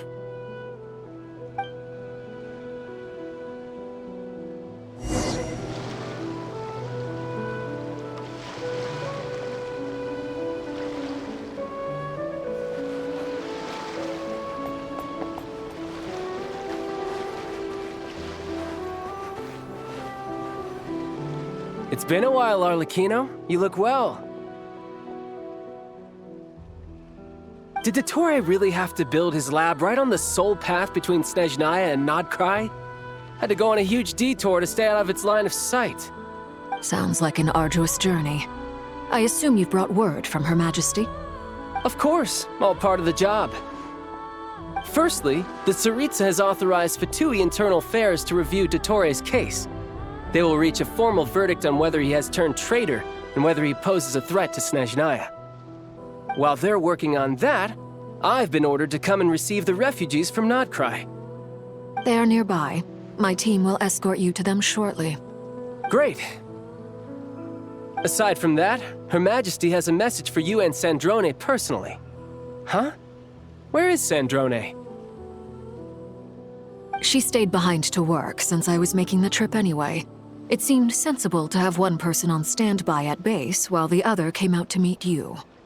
All right, guess that's just how she rolls. In that case, tell her that the Tsaritsa's decree this time is pretty awesome sounding. I think she'll like this one. Still, I wonder what... Wait, what's that? Did one of our troops turn into a monster? Take him out.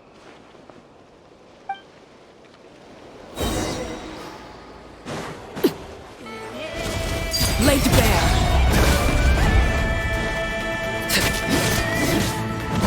Everlasting as the moon, transfixed.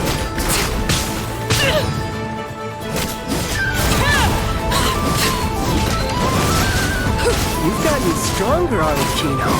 Nice. Stop that right now.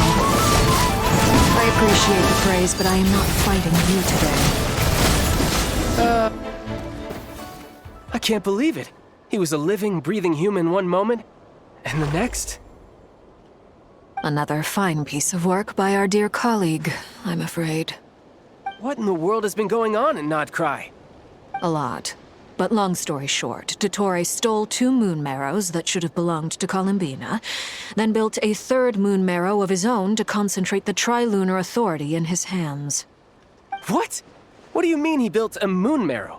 People build roads and houses, not moon marrows. What's his next DIY project? He's gonna build a god? You could stand to be less surprised. We are harbingers. The work we are engaged in makes the creation of gods seem mundane by comparison. I tell everyone who asks that you once crossed swords with Rex Lapis while serving as a key supporter for Rosaline's plan. But right now, you're acting like a common adventurer. Thanks for speaking up for me. Those 2 really took me for a ride back then. Then again, surely no common adventurer would manage to get tangled up with them the way I did. That's gotta count in my favor, right? It almost sounds like you wish to repeat the experience. I might have to lower my opinion of you. No. I'll stop talking. Please, go on. Dottore is currently still experimenting with his newfound power in ways that continue to corrode the outside world. As for the human mutation, I believe this is simply a consequence of his experiments, and not a strategic move. That radiant beast was once a subordinate of Sandrone's. I suspect he was only allowed to live so that he could become an experimental subject. Also, those of us who fought Dottore have been afflicted with a curse. As such, I cannot leave Nod-Krai. This is so much worse than I thought. No wonder Her Majesty's decree is so extreme. While these exceptional circumstances persist, the Harbingers are hereby authorized to use unilateral executive powers. Should Dottore pose a threat, Arlecchino and Sandrone are permitted to eliminate him. My thanks to Her Majesty. I will pass these good tidings on to Sandrone. Her Majesty has also declared that she will refrain from launching an attack on the now evacuated Nod-Krai due to the presence of unretrieved research material. A wise decision. By the way, how's my old partner doing? I'm assuming they're with you?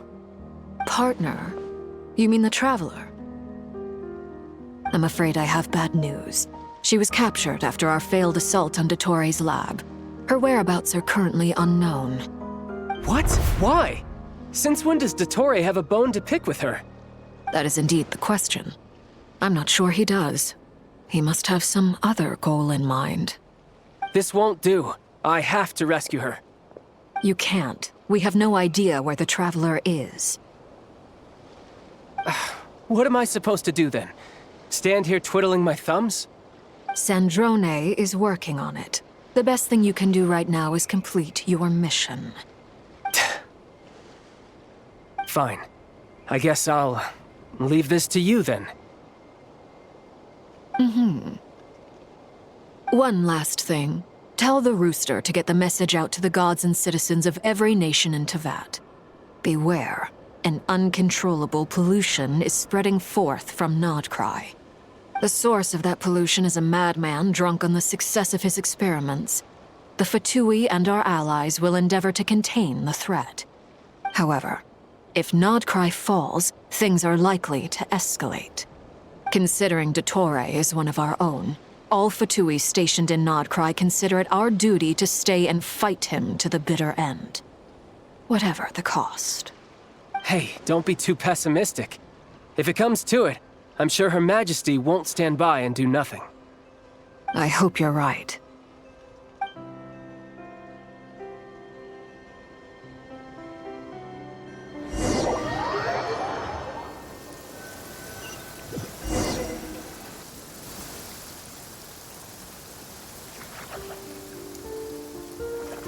You're right on time. Thanks. Hey, do you think I'll get that gliding exam exemption? I made sure I was on my best behavior in Mondstadt. I landed well outside the city and walked in through the gates. I'll help you apply, don't worry. For now, let's see what we have here. What are the doctor's energy fields even made from? The usual attract and repel principles that govern Kuvaki don't seem to apply to them. They are very mysterious, but ultimately, they appear to be comprised of energies from the three realms. Thanks to research by Master in the Hexen Circle, we know that Tevat's 7 elements are derived from the more primordial power of the Light Realm, which is antagonistic with the power of the Void Realm. Since you have the power of the Dragon Durin within you, I'm sure you can already tell that this energy field contains no abyssal energy. That's true. It's not abyssal energy, it's something pure, wild, and untamed. I've been thinking about something. Do you still remember the device that Dory supplied from the Academia when you and Miss Columbina fought Reria? That was one of the most marvelous feats of ingenuity I've ever seen. The design, the craftsmanship, the material selection. I couldn't fault any of it. Not to mention the operating principles. Surely the most ingenious feature of all. Dory didn't go into detail on how it functions, but I have a working theory. The clue was that Miss Columbina was somehow able to use the pyro energy that you provided, despite the fact that, as a moon goddess, she should only be able to use light realm energy in principle. Now, all elemental energy is, of course, derived from light realm energy to begin with. Hence, I suspect that the device works by restoring elemental energy to its original state. This presumes a theoretical model of the 7 elements akin to that of light refracted through a prism. Perhaps it is no mere analogy. Maybe there is indeed a prism in this model. I almost wonder if the idea for the device was conceived based on direct observations of said prism. It would explain how such an ironclad design concept was achieved. It is at once a masterwork of engineering and a groundbreaking application of the Academia's latest elemental theories. I suspect only Lesser Lord Kusanali herself could have devised such an ambitious technology. But back to the energy field before us. If this is pure light realm energy, its relation to elemental energy is one of integration versus division. Or you could say that the former contains the latter. Could this mean that elemental energy can dilute the power of the light realm? Should we give it a try? We should.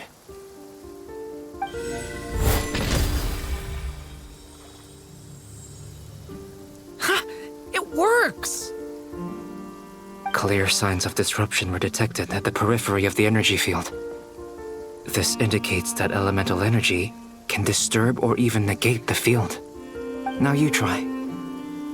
All right, here goes. It's working! Switch to abyssal energy and attack again. No surprises there. Abyssal power drains the energy field to a significantly greater extent. I now feel confident in asserting that the energy field is indeed pure light realm energy, and that elemental energy can dilute it. But the energy field is huge. How much elemental energy will it take to neutralize it? We don't have to neutralize it completely. We can try other approaches. That's all for theory. Would you like to continue watching? So you knew I was here. Huh? When did you get here? A while ago. But Albedo sounded like he was working on his thesis defense back there. Back in Sumeru. You can end a person's whole career by interrupting them mid-speech. Very thoughtful of you. I'm truly touched. Could I ask you to lend me a hand? With what? A little test. Try using Anima to unleash a concentrated assault with circular blades, with the goal of breaking through at a singular point. Nice! This time it tore through the field. Tremendous. This is a major breakthrough. Should we go through? We probably shouldn't risk having mutually antagonistic energies in such close proximity. Durin, you stay here and watch the entrance. Hat Guy and I will go in to investigate. Sounds sensible to me. Keep your eyes peeled, Durin. Don't worry, I got this. You two be careful in there. Just give me the signal if you need help and I'll dive right in. What do you mean, signal? It's based on a new alchemical concoction I developed last month. When 2 bottles of it are smashed on the ground together, they emit a blinding burst of light. If it comes to that, remember to shield your eyes with your hat. Glad I asked. Thanks for the heads up.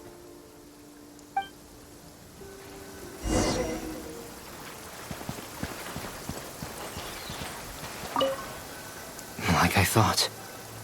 Beyond a certain distance, we can't see the opening where we came in. Maybe that's to prevent people from escaping. Sounds like Dottore's style to me.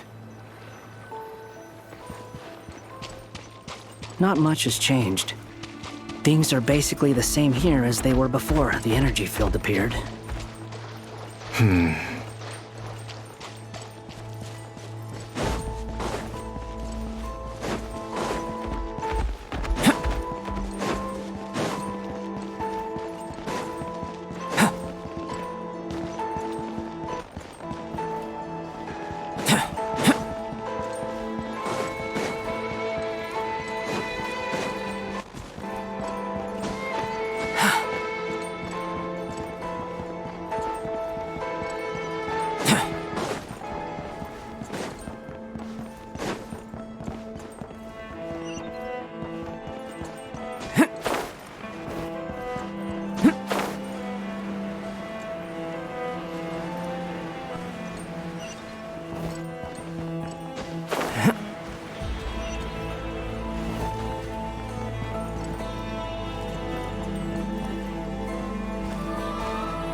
They have no heartbeat and they're not breathing. We can only assume they're dead. But there are no visible wounds. Also, there's an animal squatting next to each body. It's watching us. That's not an animal's gaze. What are you trying to tell us? Doesn't seem eager to talk. I guess maybe it's just an animal after all. Let's keep looking around.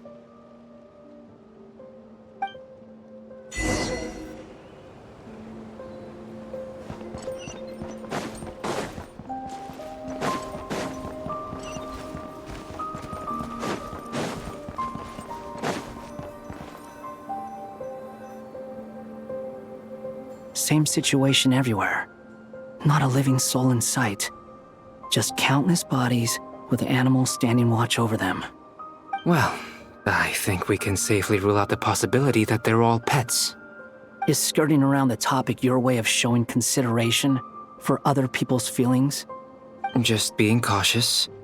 I don't doubt that you can handle the truth.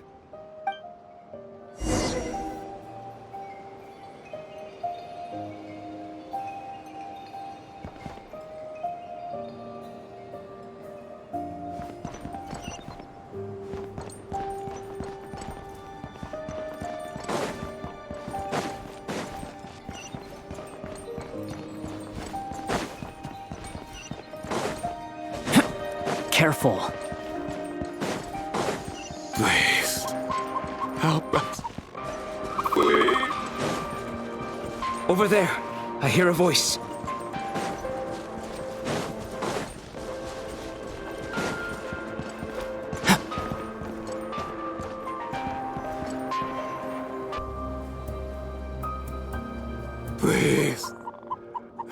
not. Please. What happened here? I don't know. Suddenly, everyone collapsed. Then my line of sight got lower.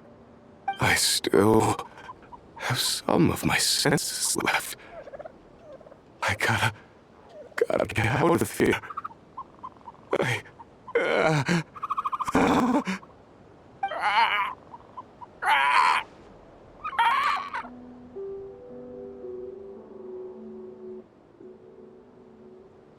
It looks like there's a huge experiment going on inside this energy field. Maybe each energy field is its own giant experiment. Vile.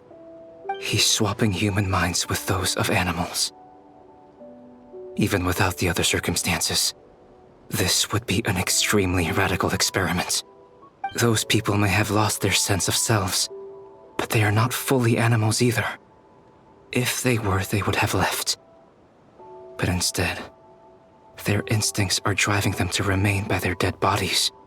We should go. No sense in sticking around here longer than we need to. Agreed.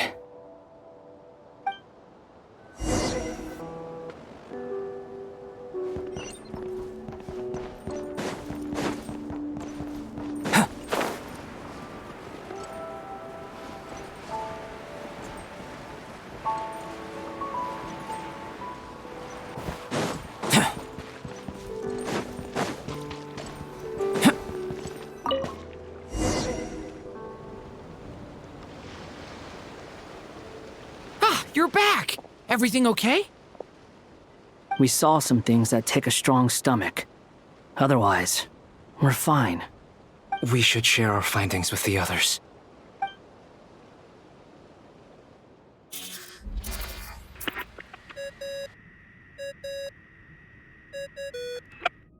Yes? Who is it? Miss Nefer, it's me, Albedo. We found a way to break through the energy fields. With enough control, it's possible to tear them open using elemental energy. Also, we managed to take a look inside. Dottore is carrying out his cruel experiments on an immense scale. Any residents who have failed to evacuate in time will likely meet a grisly end. Sounds like he's living down to our expectations. Might I ask how things are proceeding on your end? I'm just about to get started. I'll be in touch once I have a result. Understood. Stay safe. I will.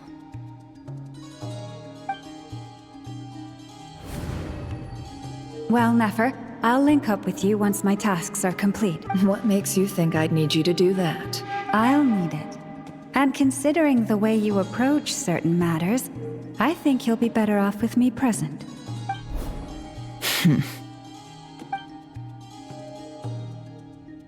Let's begin. Entering simulation mode.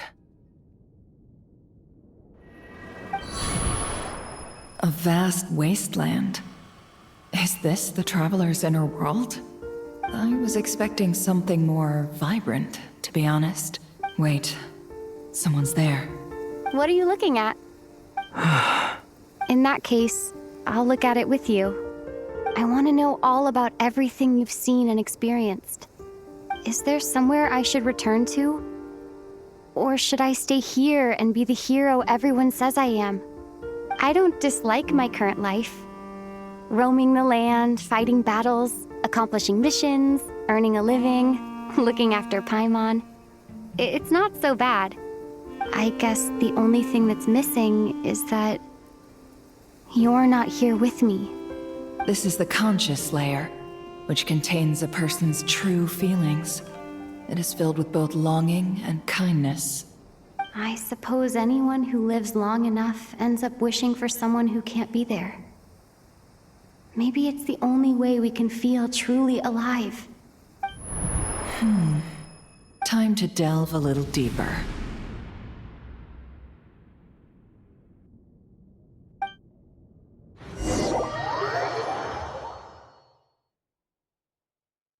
Nasha Town is hardly the optimal choice for a place to live, but it has character and a reasonable population density. What are you trying to say? Oh, don't be nervous. I was just thinking where might make a good starting point for your journey. Perhaps I should send you further afield. Conria, perhaps. Conria ceased to exist long ago. Once again, you fail to understand the possibilities that the Tri-Lune creates. Anything that has existed in the past, I can now recreate. You simply do not wish to see that happen. That might be because you miss your sibling and fear getting answers that you are not ready to learn. But this is not for me to judge. If we are to collaborate, we need to maintain an amicable relationship. In a moment, you will be able to... Oh no. What are you...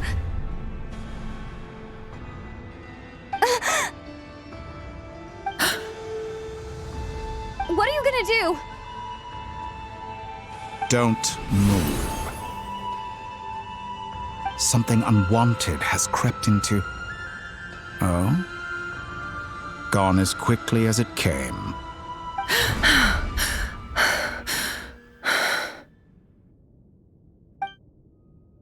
Did you save me?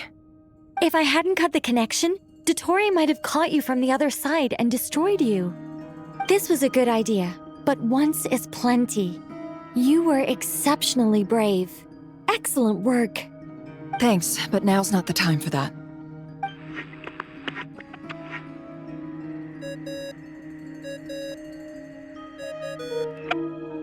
Albedo speaking. I think I know where she is. What is this endless darkness? I can't see anything, even though my eyes are wide open. But why? What happened? Ah, sorry about that. I take it you didn't notice. Just now, a friend of yours took a little peek into your mind. Could it be Nefer? How did she do it? Did she use something as a medium to connect to me? Do you think she's aware of your current circumstances? Oh dear. Have I stunned you into silence? I only wanted to slow down your time a little so I could stop your intruder in her tracks. It would have been nice to capture the spy. I must say, I'm finding the ability to adjust the flow of time rather intriguing. The moment you closed your eyes, time seemed to grow impossibly viscous, didn't it? A whole month passed before you opened your eyes again, but only for you. No one else was affected. I dare say this is something only a god can achieve. Point taken. You've proven once again that you have god-tier powers. Oh, you misunderstand. This wasn't about proving a point. I was testing things out. I find I learn best by doing, and I have to admit, time is not the easiest dimension to control. I only wanted to make you sleep for a short while, but it ended up lasting a whole month. Clearly some finesse is required to wield the authority over time as I wish. I hope you're not angry with me. It was only a month's discrepancy, nothing too serious. Had I been off by a year, a decade, or even a century, that would have been quite a different story. You could have frozen me for millions of years. So much for collaboration. You aren't showing much sincerity. Millions of years? To what end? I wonder if you don't understand humans all that well. They are very pragmatic creatures who understand only that which they can perceive with their senses. If I had you sit here for a week, I imagine people might sympathize. But if I left you here for 100, 1,000, or 10,000 years, the sheer size of that number would cause it to lose all meaning to them. They would not have the capacity to comprehend your suffering, and thus they could not empathize. Unfortunately, while gods do exist in Tevat, it is ordinary humans that account for most of the population. Their lifespans are so limited, their bodies so fragile. Did you ever really hope that they could begin to understand someone like you? Your long life and unique origins make you fundamentally different from them. How long will it be before they start to treat you like the alien you are? Before you are ostracized, outcast? Alien. Even I feel bad for you sometimes. This world has made you into a slave. So many times you have served its will, and not once have the powers that be ever thought to grant you the one simple thing you wish for. You have been treated most unfairly. I can change that. I will grant you special privileges and give you back the status you rightly deserve as a descender.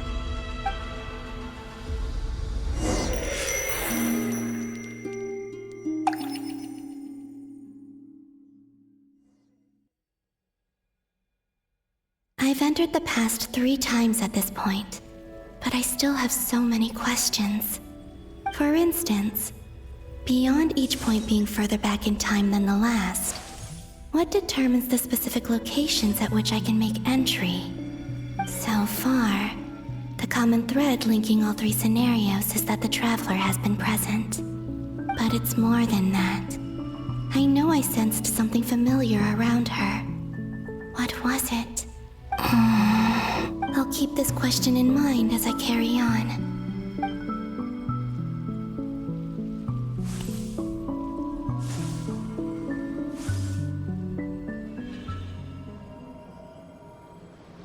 Humans, you never change. Always trying to use powers you neither comprehend nor control. This looks like Star Sand Shoal. Was this before Rerir regained his physical form? You've messed with the cannon again, huh? Sorry, but this round's not gonna go your way. The cannon. That's right. I was at Silvermoon Hall and I sensed an abnormal Kuvaki fluctuation coming from Nasha Town. And right after that, came an ominous power emanating from Star Sand Shoal. My body was once torn into countless pieces and hurled into the swirling chaos of time itself. But even so, my life and will were not extinguished. I wonder if I could try to prevent his resurrection. But how would I do it? What can I do, here and now? Traveler! Behind you! Look at that light! No, I won't make it in time. She's using the Kuvaki shield like I taught her. Is she gonna use it to block the cannon's beam? She's strong. I'm sure she can manage.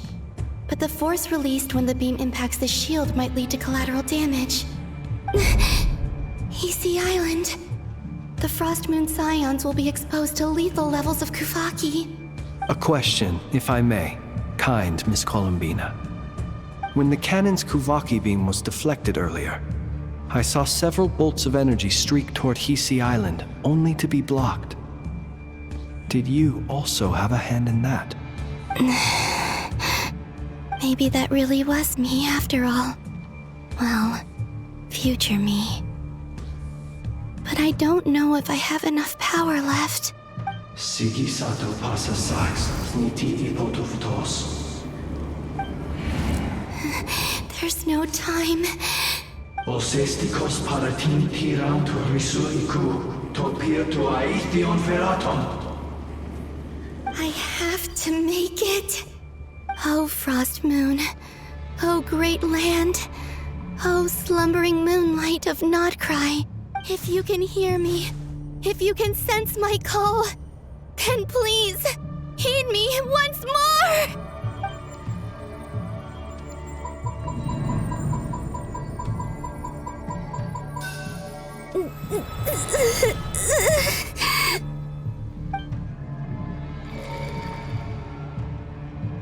Did it work?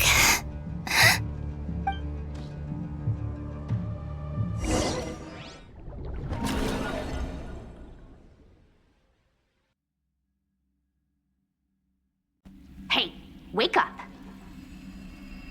Hey, did you hear me?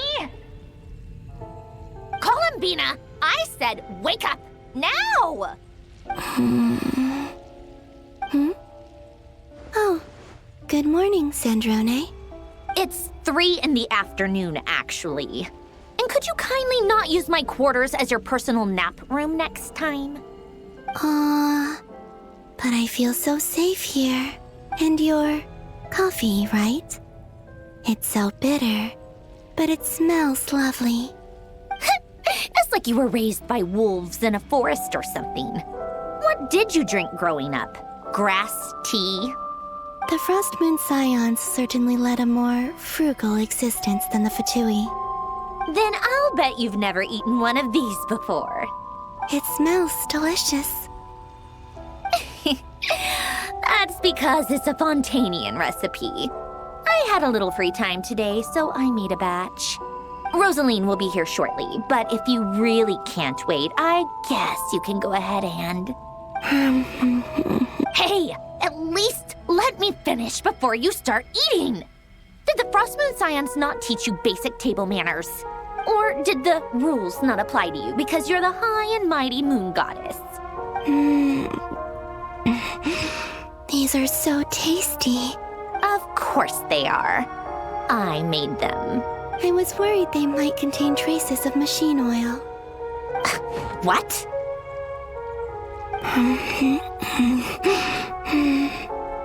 You know, there's something I've always wanted to ask you. Why did you leave your old home and join the Fatui? I mean, I'm sure their food was awful. But there's gotta be more to it than that. Well, life there didn't go quite how I imagined. What were you expecting? You're a god. Your followers are gonna make some demands of you, right? Surely you can just answer a few prayers here and there in return for the free food and drink. How bad can it be? Well, would you help other people just for free food and drink? The doctor told me that you were created by a great mechanic, Lord something Fisher. The Lord Artificer.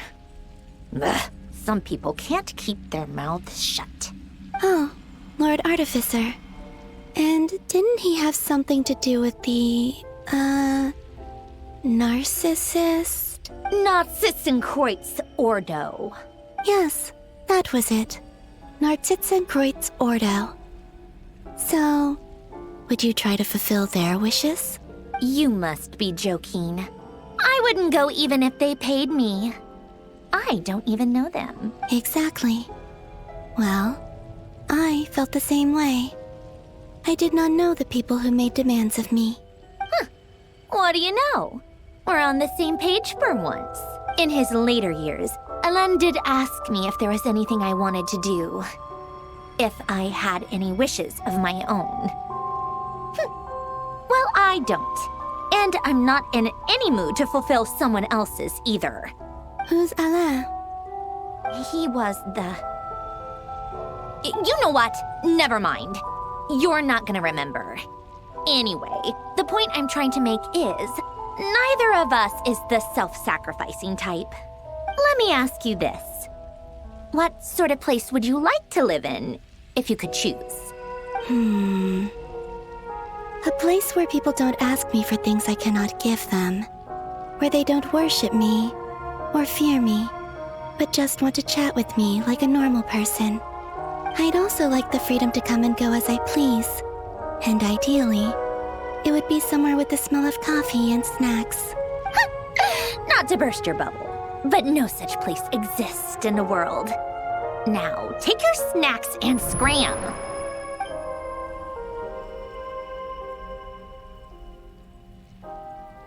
Did I pass out? Of course.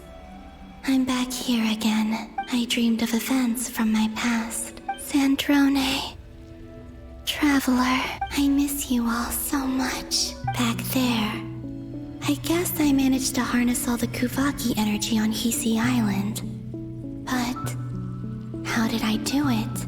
Time is flowing backwards here, and I can use that familiar power to enter the world of the past. That mystery ally everyone talked about. It was me all along. I can sense that there isn't much more power remaining up ahead. What lies at the end of all of this? Will time keep flowing into the past? And will I ever find my way back?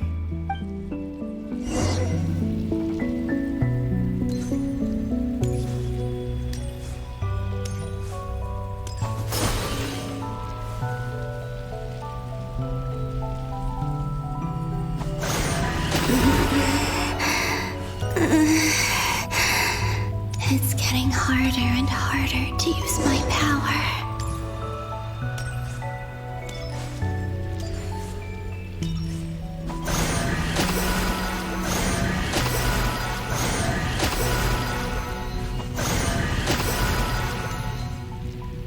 I'm no match for the Abyss in this state.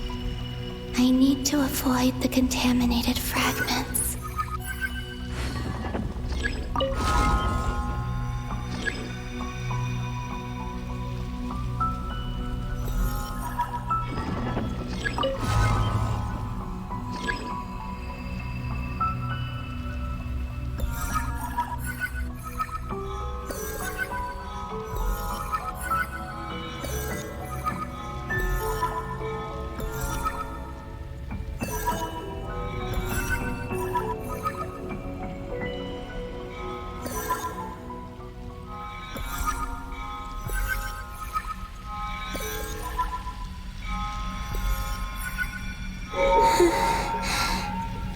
Time to go. I wonder where I'll find myself this time.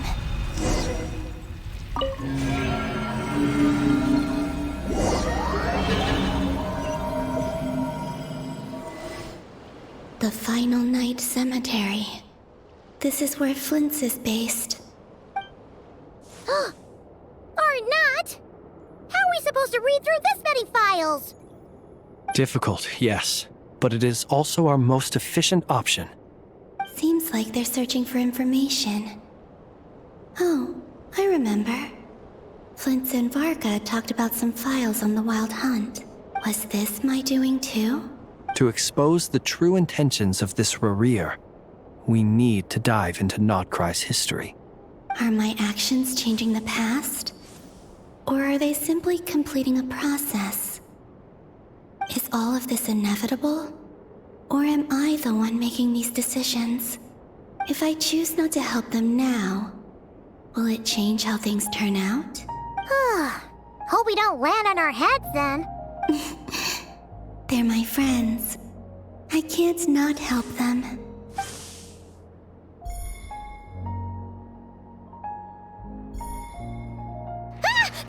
Ghost!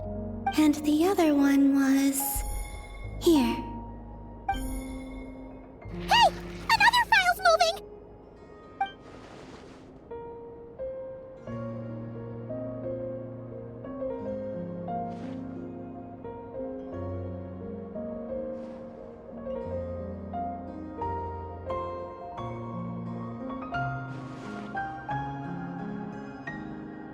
That should do it.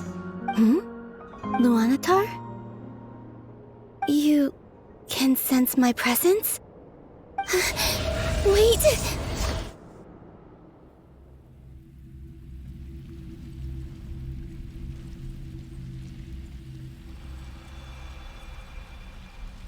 Luanatar. So she's that familiar presence I've been sensing all along. She's always been by the Traveler's side. That explains why the Traveler has been there each time I've entered the past. But why Luanatar? Is it because she has a connection to me as the Moon Goddess's familiar? If so, why not any other Kuhenki? That's...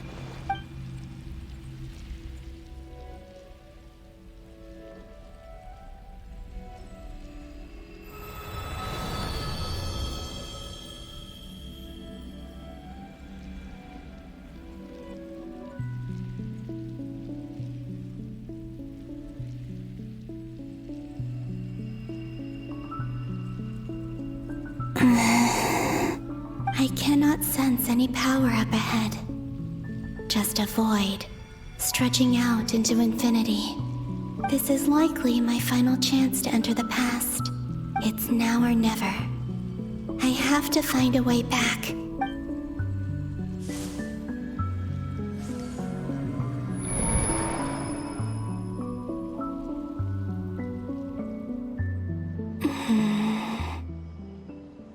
Easy Island? How far back in time is this? Where's Luanatar? I can't sense her presence this time. Oh, seeing Enefa and Aino reunited like that sure was heartwarming. Traveler, Paimon. No, stay calm. I don't have much power left to change things. I don't even have that much time left here. Think, Columbina. How do I find a way back? A way back? To where? Do I go back to Moon Prayer Night? Or to the future that followed? And if I return in my current state, what will become of me then? Dotori's actions that day proved that he'd been planning that for a long time. He had already seized the power of 2 moon marrows before capturing me.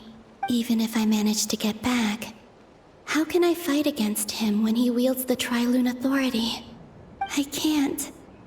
If I go back like this, I'll be playing right into his hands. I have to find some way of rivaling the power he has usurped. Wait. Time flowing backwards. The Tri-Lune Authority. Does that mean? I think I know what the final destination of this lunar reflection might be. I know what I must do. Speaking of homes, we must already be close to where the Frost Moon Scions live. The vibe here feels different, just like the scenery. But how do I communicate my plan to my friends? Should I write it down here? No. Someone else will see it. I need something with a close connection to me. Something I can use as a medium to tell them what's happened to me in here. Now it makes sense.